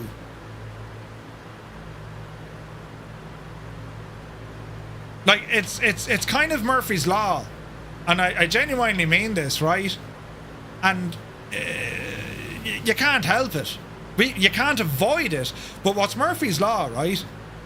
If you were to rate success on ratings or the number of units sold, Flight Sim 2024, units sold were probably good. Ratings, not so much, right? I mean, you go onto Steam, even now I think it's mixed, right? That damages the future of our hobby considerably, because now there could be hesitation on future investment. It's just one of those things. So what do you say? Do you say to everyone, lads, listen, stop complaining about things, otherwise, you know, they can end up cancelling the whole shagging thing and we're all shagged. But then you're telling people, like, you can't share your opinion. It gets into real mad territory then, doesn't it? All I know is this. 2024 is without doubt, my opinion now, lads, it's only my opinion. 2024 to me is without doubt the future. It is where the simulator is going. And Flight Simulator, especially from Microsoft, has always been on that bleeding edge of what's possible. Never in the history of a flight sim could you max out the graphics with current hardware. Never. Ever, ever, ever. I'm sporting a friggin' 59, like, top of the range rig, and yeah, okay, I get a pretty decent experience. But I still get CTDs. The multiplayer's still horrendous. Like, it still happens. You know what I mean? So Flight Sim will never ever be like that level of optimization. I think all the energy of the Flight Sim community should be pushed towards this following solution. Separate the platforms. Have Flight Sim 2024 PC edition, have Flight Sim 2024 Xbox edition. End of story. Just have 2 different editions of the sim. Because at the moment, PC is being limited by capability of the Xbox. The Xbox is getting absolutely kicked sideways because it just can't handle what a PC can do. Well, draw a line in the sand, right? Have certain things that are available on Xbox along with the technologies that they were thinking of, be it the thin client, so they can do the cloud computing and do all the heavy lifting for Xbox. On the PC, give us our own version, and it's up to us. We go off, we'll spend our money on our hardware, and we want the experience we want. If we can't afford it, we can go the Xbox route, or we can go a hybrid route. Right now, Sim Update 3, that's a completely, utterly bastardized hybrid route. They're giving us the ability to download the assets now to take the pressure off the thin client. Like, it's they've done it wrong. Like, it's just, it's you know what I mean? Have 2 variants of the sim. End of story. Solves all your problem, and you know you can make them compatible to each other so far as multiplayer. And break it down, PC to PC, Xbox to Xbox, PC to Xbox. You have 3 multiplayer sessions, and then all your different regional servers can work to that, yeah? And then when it comes to aircraft add-ons, developers can develop specifically for each platform, or both, with a hybrid solution if they want, because we all know some aircraft work very well on PC, as they do on Xbox. Others don't. They really don't. There's aircraft that just don't work well on the PC, you know? I don't think it's Jorg's call. It's like, you know, I've met Jorg. I've met with these guys. They are so passionate about flight simming and aviation. They're so passionate about it. They know this. They have to. They're not allowed to do it. You know? Dan, no, dude, agree. That's just... Like, I think that's where all our focus should be. Because if you do that, that means you no longer have to try and force tech and, you know, put developers under pressure by getting things working inside Xbox. If they want to develop for just develop PC, develop on PC. You know what I mean? And then we can say, well, right, this is an Xbox-only aircraft. They can do all sorts of mess in there if they want. You know, exclusive to Xbox. Of course they could do that. They're talking about making Xbox into Windows PC in the next gen. Yeah, but like, look at the current Xbox Series X. It's basically a PC. I mean, it's basically a PC. You know what I mean? I just think if that could be the focus, if that conversation can happen at like a real level, to say, right, lads, we're now going to separate the platforms. Flight Sim 2020, which was pretty much fairly good on Xbox, bring the 2024 tech into 2020 and then rebrand it as Xbox Edition or Console Edition, right? Because we know they want it they want it somewhere else. They want it on other platforms. Oh, Jesus. And then keep PC with PC. In a box, man. Good to see you. Now, it's all grand for a muppet like me to say, this is what we need to do. You know what I mean? It's not always possible. You don't know who or how or where. Like, we don't know the ins and outs.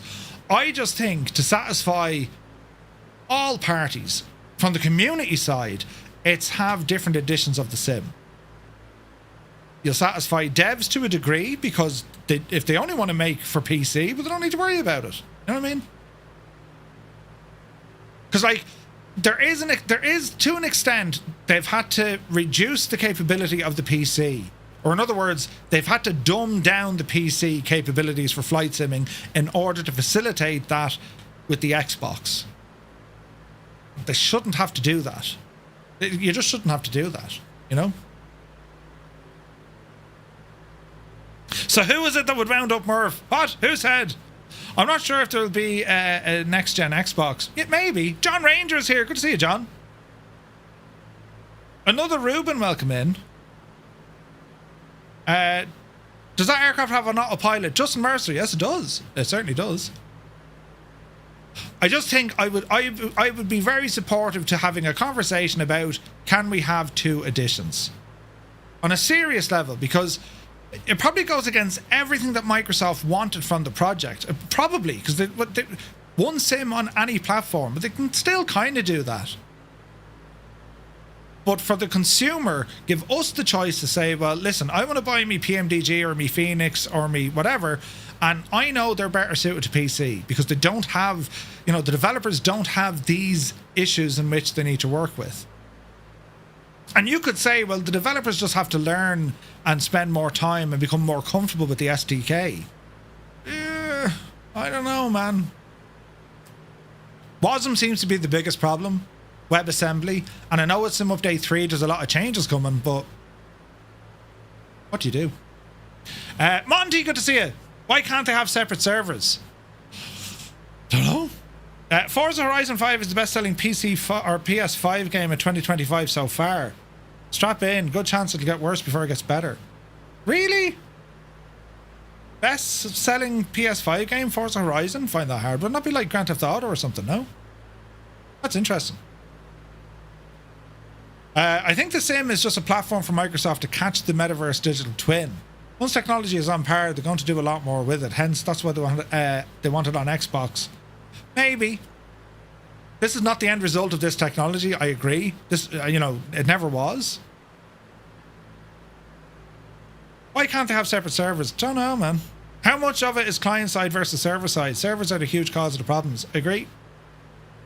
The PS6 would be 100% be able to handle Microsoft Flight Sim 24. Doubt it. The reason why I say doubt it, if I were to put in P3D, if I were to put in FSX, I still can't max that on today's hardware. It's impossible. You can't max it. Yeah, you might get good frame rates and all this, but you won't be able to max it, you know? Been having the itch lately to jump back in for some reason. Last time I played any flight sim was about a year after P3D came out. Ooh, nice. Another Ruben, there's no doubt, man. Like, flight sim, it's just... Jesus, Wombat. He's literally, like... He's a part of me. Flight sim is just incredible. And what they've created is incredible. It's just, I don't see many of their problems being fixed, keeping everything within the one platform, you know? I just think there's a lot of restrictions. And I don't know. That's why I'm not in charge, lads. You know what I mean? He's like a fish under the shark, yeah. Be interesting when the Asus Xbox Ali X comes out. No idea. Be interesting to see what's mentioned at Gamescom. I think it's more of a test to how much can they stream to people compared to install. Well, I don't know. Like, testing and all this sort of stuff is good. It's good that we have beta. Like, these are all good things, lads. They really are, right? And it's great now that you can get Xbox people testing betas as well. That's fantastic progress. But you can't expect a console to be able to do the same sort of legwork as a PC. Especially now that you have all this next-gen GPUs and CPUs. You can't. How old is the Xbox X now? Or the Xbox... Yeah, the X. How old is that? 5 years? 4 years? Like, they came out around the 2080 series cards. Would I be right in saying that? So, when they got released, the 2080s were, like, top of the range. 2080 Ti, top of the range, right? So... the 30 series over the 20 series was gargantuan. The 40 series over the 30 series was massive. The 50 series over the 40 series, not as much, but still better. I mean, look at how much hardware has progressed in that short space of time. It's a difference of wants. Us simmers want the perfect sim. Xbox wants numbers. We'll always want the perfect sim. The perfect sim doesn't exist. This gets very close to it, though. You know? Simmer released the 3080. In theory, you'd reckon if it runs well on Xbox, it runs well on PC. But it doesn't run well on Xbox. That's the problem. That is the problem. Depends on what you're running on Xbox. You know what I mean? Yeah, I'd say it's about a 2070 Ti. I'd say so, yeah. Like that's kind of where they're at. Do you know what I mean? And like when you think of all the enhancements that we've had in the last 3 years, lads. In the last 4 years, we had the 4th gen cards, and now we have the 5th gen. In 4 years, 3 years anyway. The Series X is roughly equivalent to a 3060. But even like look at hard drive speeds now. Like, do you know what I mean? Technology is moving further and further, and this is why I reckon Asobo made the call to say, hang on a second, we can't keep up with the hardware at all. We'll put it on a thin client. Data transfer at the moment, unless like the fastest hard drives are what, like 14 gigs? Is it 14 gigs a second? Is that right? Of data transfer? Or is it 1.4 gigs a second? I'm not actually sure. I don't know, is it 14 gigs a second or 1.4 gigs a second? Which is the fastest? The only other way you're going to get to those speeds without worrying about the hardware is through internet connection speeds. But even at that, not everyone has strong internet. And they found that out loudly because everyone turned around and said, hey, give me the ability to download this stuff, please. And they were like, no, but the whole point of this, you know, you don't need to download it. We just stream it to you. And overwhelmingly, people were like, I want to download it. I want that on my own PC. I'll manage the data better. It'll load faster. I won't have half the issues. If your servers go down, I don't need to worry about it. You know? Easy now. Jesus, we nearly ended up in Barcelona. I would just love to have a discussion or hear if there was a discussion, a serious discussion to see what would the implications be if they were to separate an Xbox edition or console edition, right? Or PC edition. I'm sure they've had a conversation behind closed doors. It probably doesn't make sense business-wise for them. I don't know. PCIe 5. 14 gigs is achievable. Yeah. Like 14 gigs. Gibba says, honestly, it's down to greed. They insisted on moving the sim to be towards the casual gamer who are console based. They wanted to appeal to where the user base was for sales. I wouldn't be surprised if they dumbed it down further and moved away from what simmers want to what gamers want. That, unfortunately, could be the inconvenient truth. It really could. I mean, 10 million pilots, 10 million, flight simmers.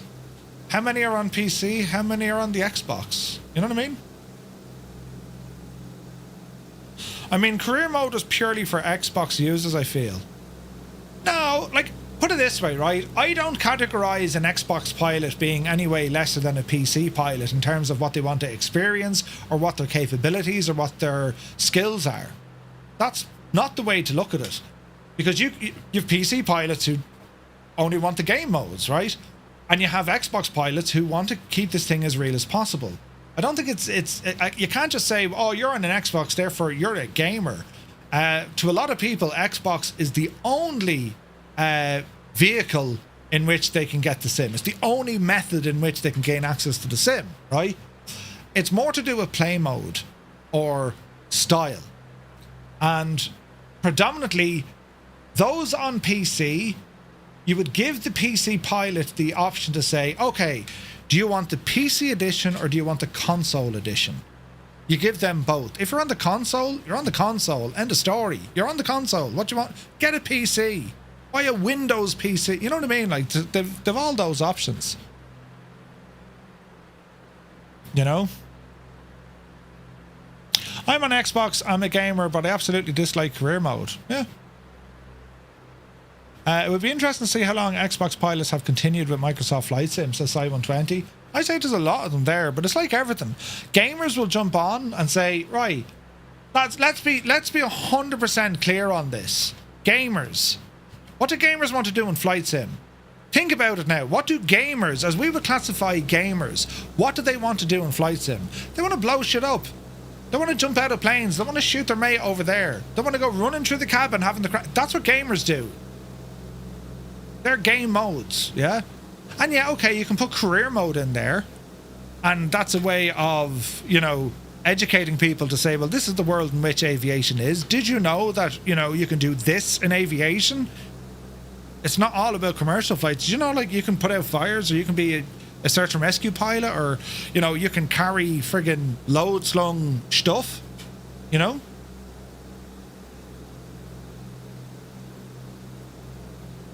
Like, gaming modes or gaming features. Oh?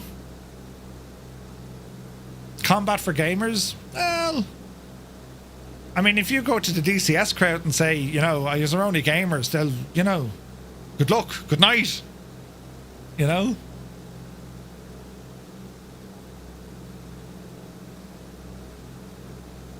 Sky Vagrant, maybe. Problem is, the simulator isn't a game, it's a simulator. It's not. It's a simulator or it's a game. It is what you want it to be. Because you can say it is a simulator, and then you say, well, if it's a simulator, it got this wrong and it got that wrong. And if it's a game, it's like, well, there's no game modes. You know what I mean?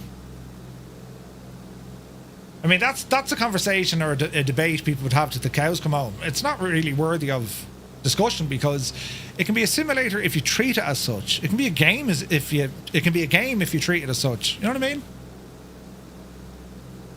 I once said that in a DCS community. I've never opened a bigger can of spicy worms. Oh yeah. Ooh yeah. You know. When you spend over £120 for a sim and spend over £1,000 for hardware to run it, and it still doesn't sit right, come on, man, give the pilot a break. Yeah, agreed. That's the biggest issue. But that's what they're working on now, Dan. I mean, that's why, you know, they're full steam ahead with all the updates. You know. They said 50% of use in career mode. Too bad career mode isn't as good as ATS. They would increase numbers. Well, no, well, let's be clear about it as well, right? The career mode that we saw, that was very much the entry level. This is the first attempt, or the first pass of what career mode could be in the sim. They had loads of other ideas. Now that they know it's popular, you're going to see more career mode stuff being developed over time. The problem they've landed themselves is no one's very interested in adding features until the thing is fixed. Or you have a lot of people looking for more features now, and Microsoft saying, hang on, lads, we've got to fix it first. And what's happening now, funny enough, and as frustrating as it might be, this is the best possible outcome we have when it comes to this platform, or to this franchise. Because the mindset now is, stabilize the sim before we add anything else to it. They learned from Flight Sim 2020. They definitely learned from the release of 2024. Get the sim stable. Only when the sim is stable, that's where you start seeing all the cool add-ons. Truthfully, that's where you start seeing it. Because the developers have a stable platform in which they can bring stuff in. Look at that mission maker stuff from Miltech. You know what I mean? Look what Say Intentions can do with their stuff. Like, they need a stable sim in order to do these things. You know? Fix it first. 100%. And they are fixing it. Sim Update 2 has been a massive leap forward. The only problem with it is, I think, they took a step back when it came to multiplayer. I think, because multiplayer just hasn't been stable. There's tons of crashes. People are having issues. Large group flights just can't happen without someone somewhere having an issue. That's a problem, you know? But they'll fix that. Like, they know they have to fix that. Says my lights are on. But I think certainly for the moment, they know get the sim as stable as they possibly can. Multiplayer has never been high in their agenda. I agree, Dougal. And it's not because they hate us. They just hate you. It's nothing to do with hating us. The demand hasn't been loud enough, you know? Not Nerd, good to see you. Just wanted to say, Jesus loves you. He'll always be there for you. Good man yourself. Thanks very much. Speedy, good to see you. So many games became spaghetti code when they were just feature and never fixed anything. Yeah. But they all went down that route. X-Plane did that as well in X-Plane 11 for a long time. They kept adding stuff and more stuff, and it derailed the sim. You know, it became a hot mess for a little while. It's better now. And I think you can all agree, lads, in a single player mode, 2024, it can be incredible, absolutely amazing.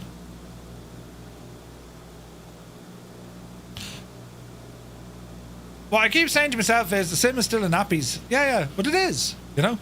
G-Slayer, good to see you. I haven't tested it, buddy. I'd be very hesitant on new GPU drivers. Very hesitant.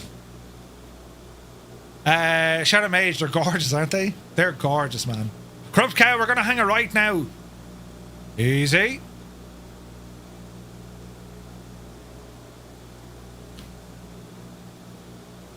So Consort, you're asking about ATC, right? It's going to be the same when it comes to add-on scenery or utilities or aircraft.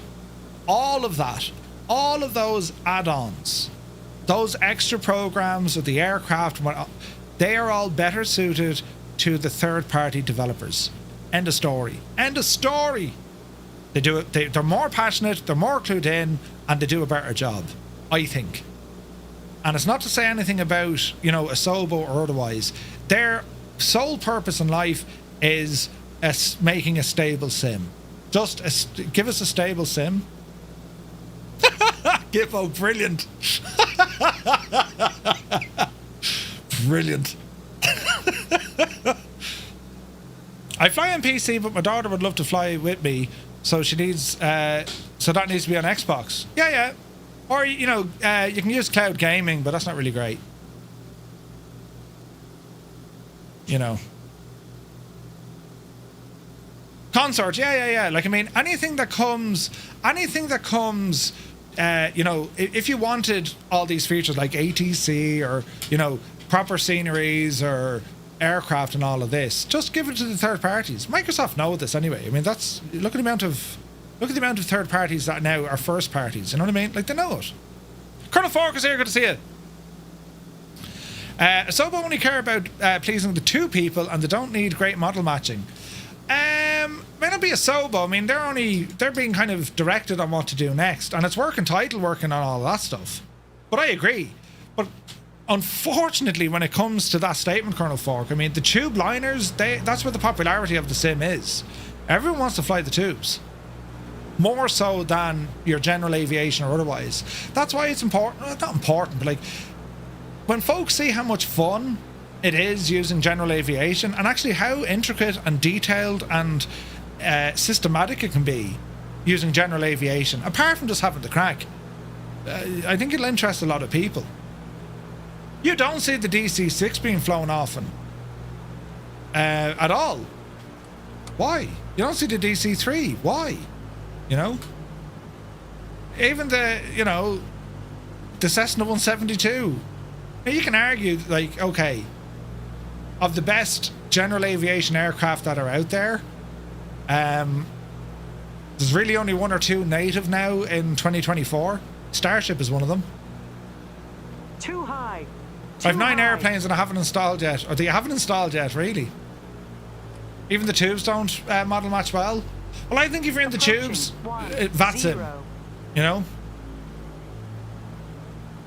I think that, like, if you're flying the tube liners, get onto VATSIM, because I think that's where you're going to have the best experience.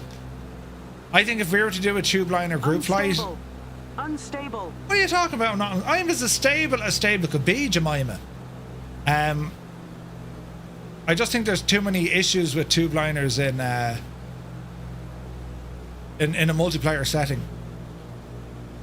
Multiplayer is just shanked. When they fix it, you'd be amazed of the change. Oh Jesus! You'd be amazed of the change in positivity when multiplayer is fixed. Because I would say the vast majority. Oh Jesus! The vast majority of people's issues are within multiplayer. Model matching, CTDs, you know, stuttering, all that stuff. Down you get, Jesse.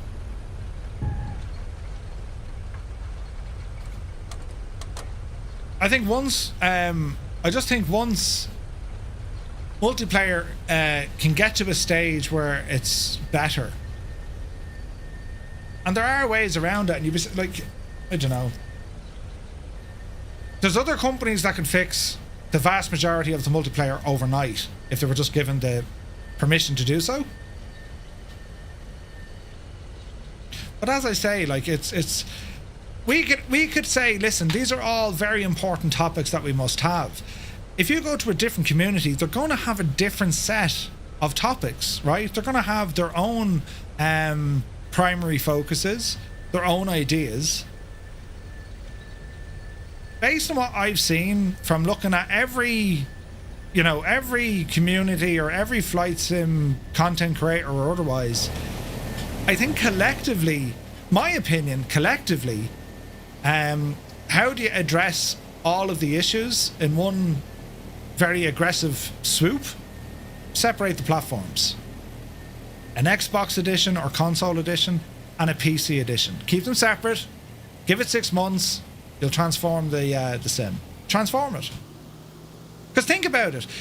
You could have the same visual fidelity on console. The only restriction would be, well, there are certain aircraft designed specifically for the PC, and it's up to that third party if they want to try and sell this to the console users. Approaching 2-8. If I was a developer, I'd like that idea. You have the option to do both. So hang on, so we can still go out and make our aircraft to work on PC, and then, you know, if we want, we can make those work on Xbox. And don't say there's no developers who are like that. Phoenix is one of them. They only make for PC. You know? I almost breathed a sigh of relief when switching to VATSIM. But there's no doubt, like, it's gas, lads, right? It can wreck our head and it can frustrate us to the last, and we can, you know, grab our pitchforks and say no holidays, or, you know, they're not getting any more money out of me, and feck this and feck that. Yeah, of course we can. But look what we have. Look where we are, like, you know what I mean? So it's not all terrible news. It's frustrating. And, you know, we're victims of their success, or their, like, whatever way you want to frame it. But, like, look what we have because of what Microsoft and Asobo have achieved. We're so passionate over this product because it is so good. You know what I mean? And it's only going to get better. It is only going to go. It, like, remember the Sim when it first came out? Sim Update 1 made a ton of fixes. Sim Update 2 was a leap forward, like, massive. I think multiplayer got kind of parked, right? Sim Update 3, I haven't. They've mentioned enhancements to multiplayer. I don't think they really went through it in detail. There's a lot more fixes coming. We know there's a lot of WASM issues getting addressed. Maybe Sim Update 4, maybe Sim Update 5. I don't know. It's a long road, though. You know. Airport lighting at night was pretty bad when the sim came out. Yeah, 100%. Wonder if X-Plane will have a similar multiplayer functionality soon. Not sure. I mean, you can do certain things with X-Plane, with Joint FS, you know, and that kind of stuff. You could. I need something quite a bit better than the awful, or the dreadful 407. The 407? Chatham Age. What was the 407 again? The helicopter, is it? I remember the general stability before the Xbox update. Yes, Colonel Fork. Yes. Things were fairly good before Sim Update 5 of Microsoft Flight Sim 2020. They were fairly good. And then Sim Update 5, which was the Xbox version of the sim, and we all went, oh dear. This is great that it's on Xbox, but oh dear. You know what I mean? But yeah, it works, but it flies crooked. Interesting. I'm hearing good things about Sim Update 3. Yeah, me too. It doesn't help that Sim Update 3 is on a separate server. You can't really test multiplayer. That's what I mean, Energizer. I don't think... I mean, put it this way, right? Look what Miltech did with the MH60. A remarkable aircraft. Yes, there's bugs and whatever else, but a remarkable aircraft. We took it for a group flight on Friday night. It calved. The sounds were shagged. FPS is like it calved. It's just proof developers are not that much focused on large community flights. It's not part of what they do. The large multiplayer flights. I would have to say we have something quite unique here. There's only a handful of folks who do these large community flights. You know what I mean? So it's going to be very difficult for us to say, hey, you need to fix this now. Do you know? I think there's only a handful of us who do these sort of group flights with these sort of numbers. Do you know what I mean? So yeah. For the Phenom, I'm pushing Rail to do real multiplayer tests. Yeah, I think, but how do you manage it? Because the only way you could really do that is you need more than 10 of them. I think 10 is the magic number. I think for the number of for a multiplayer group flight, you need 10 other aircraft. Anything less than that, the sim is just it's just able to handle it. You know what I mean? We always test multiplayer sounds at Echo 19. Usually a handful flying together, not big flights like yours. Yeah, but that's the problem. Like Echo 19, Tyler did the sounds for the MH60. Look what happened to it on Friday night, right? And it's not just unique to Echo 19. Same stuff happens to any builds, you know. Granada was an absolute disaster. It needs minimum 10 folks to test, you know. If there weren't large group flights, I would probably be on the sim 50% less. Well, see, that's the thing. For a lot of people, the large group flights, which are a lot of fun, to a lot of people, it actually keeps them away from flying because they just say, oh, it's not worth it. I'm going to have so many issues, or, you know, I'm going to get a CTD, or I'm just not going to have a good time. And yet, really, in reality, they are so much fun, you know? The Granada Wacko, do you remember that? Has this been fed back to them? I can let him know in our own testing chat. You can let him know, too. He knows. But yeah, by all means. Would be cool if career mode had multiplayer companies with small group flights, like 5 pilots to go up a fire. They want to add all that. I reckon they'll do that in time, Franco. You know? Wish I could do VATSIM across the pond. Foxfly, good to see you, buddy. Yeah, 100% Dougal. At least 2024 CTDs, you're back in action relatively fast compared to 2020. You know, like that's what made 2020 so horrible at the start, because it was like, oh, this is going to take me 10 minutes to get back into sim. With 24, you should be back probably in the air within 6 minutes, 7 minutes tops. You know, I do like how a reinstall in 24 doesn't take forever. Yeah, 100%. And here's the thing, lads, and it's something you need to consider as well. If your sim all of a sudden is just gone to an unstable mess, you've 2 options. 1, delete your config file, or 2, just uninstall the sim. Get it out of there and put it back in again. You'd be amazed of what kind of old files or old bug stuff, or, you know what I mean? You'd be amazed of what it clears out. It does a great job clearing all that stuff out, you know? But like, look, at the end of the day, we're very passionate about this. It's only going to get better. 24 is the future. Just is, right? Because there's almost like a stubbornness coming from Microsoft now and Asoba. Like they want this thing to be right. It has to be right, and that's good for us, right? That's good. They'll start fixing things, and I think then when it comes to enhancements or add-ons and all this, let's just get more third parties involved and get rid of that other muppet in the marketplace taking over the place. 767 professional, 747 professional. Shag off, will you? Get off the stage. Do you know, I do regular 2024 reinstalls now. It really helps. Yeah, I'm the same. I might do it once a month. Once every 2 months, give it a reinstall. You know? I'm just trying to finish all the achievements in 2020. Yeah. Yeah, for all the issues, I still find it an enjoyable experience. It is. Stoke, good to see you, buddy. It is, lads. It's absolutely incredible. Look at. I'm a flight sim enthusiast. Right? And on Sunday, what day is today? Yesterday, just to give you an idea, yesterday I did some flights in X-Plane, right? Now, X-Plane at times can look absolutely freaking gorgeous, and it's a wonderful experience and all the rest. And that's me flying in an AW139. And if you look at the general hack of that, you say, Jesus, Murph, that looks very impressive, you know?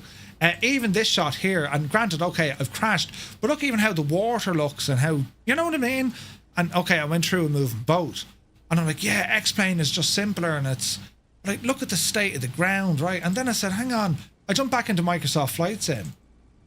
I mean, lads, out of the box. It's a no-brainer.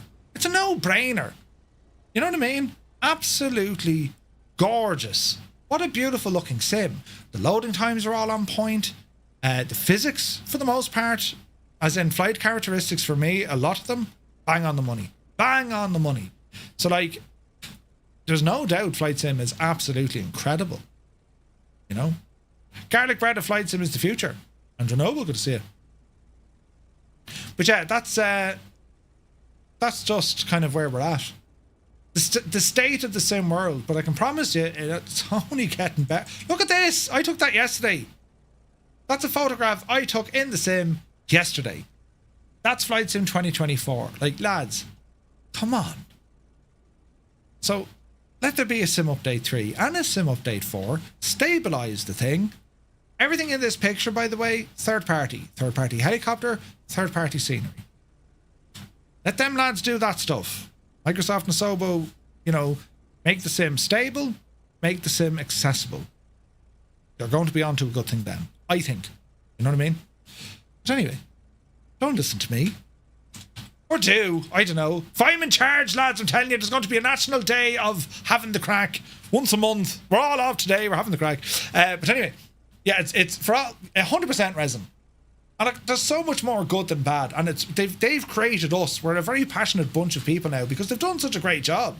How many people are new to Flight Sim versus how many people have always been Flight Simmers and might have come back to it? Or how many people were always in Flight Sim and they've just reignited their passion because of what the lads have done? Tick a box, you know? Yeah, it looks real, yeah. Looks real. It's amazing, like, it really is. Can you say that Flight Sim 2020 or 2024 actually drove people away from Flight Sim? I doubt it. There'd be very few if there was. But anyway, tomorrow, yeah, if you like that photo, lads, that's what we're doing tomorrow. Tomorrow morning, kick off around 11 o'clock local. Where is it? This is what we're doing tomorrow. We're going to be flying for the US Coast Guard out of St. Petersburg, Clearwater. It's over in Florida. And we're going to be doing some MH60 flights with On Air, seeing the career mode from that side of the fence. Can we do some search and rescue maybe, or air ambulance work? So that's what we're going to be doing tomorrow. And I'd love for you to join us. We'll go exploring this awesome chopper once again because it is a fantastic chopper. I'm really enjoying it. And I'll have a look at the mission hub as well, see what we can create in there. Should be a bit of fun, do you know? But yeah, I love the DC-6 flying. We'll have to plan more flights in that, and the Lancs as well. Really did enjoy that as well. You might be around for trucking tomorrow night as well. Sweet. Yeah, looking forward to it. We're going to be doing some driving then tomorrow night. We're heading from Washington down to Oregon, and looking forward to that as well. So lads, listen, thanks a million for stopping by tonight and for hanging out. It was a beautiful flight here in Spain. And we went from Alicante to Granada to Almeria, Cartagena, and back up to Alicante. Had a lot of fun. And so much fun flying with you guys. The model matching was a little bit on the side, but sure, listen. So it's 1000 Zulu, Stug, 1000 Zulu, 11 o'clock local. And yeah, Pops Place, you take care, buddy. Vacuum, take it fierce handy. Franco, take it handy. Shatter Mage, Sir Camps-a-Lot, good luck in the cup. Thanks also very, very much indeed, lads. Anything that we're discussing, if you want to carry it on, bring it over to Discord for share your opinions, your thoughts, or just, you know, tell us to shag off. It'll be grand. I do like these chats, though. Right, we're back tomorrow. We'll see you in 11 and a half hours right here. Until then, take it fierce handy, and thanks for tuning in. Good luck to you.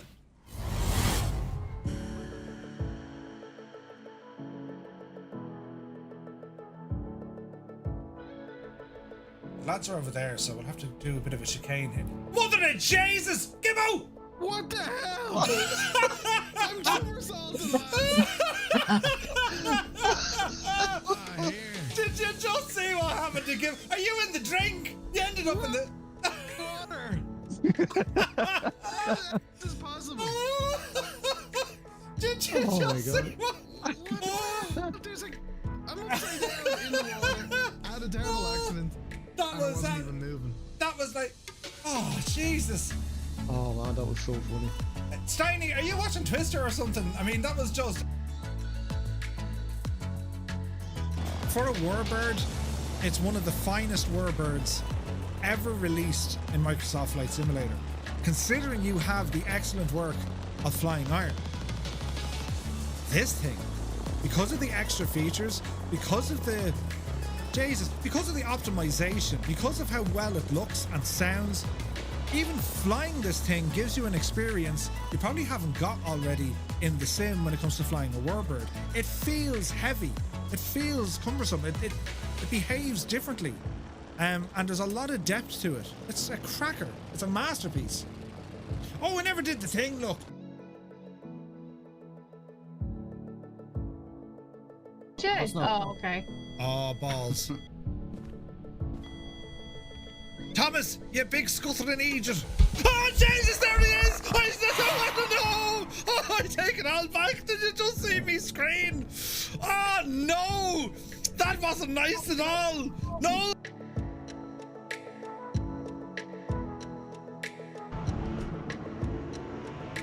It's ball, all right. Hey, Rambogus here. Good to see you, man.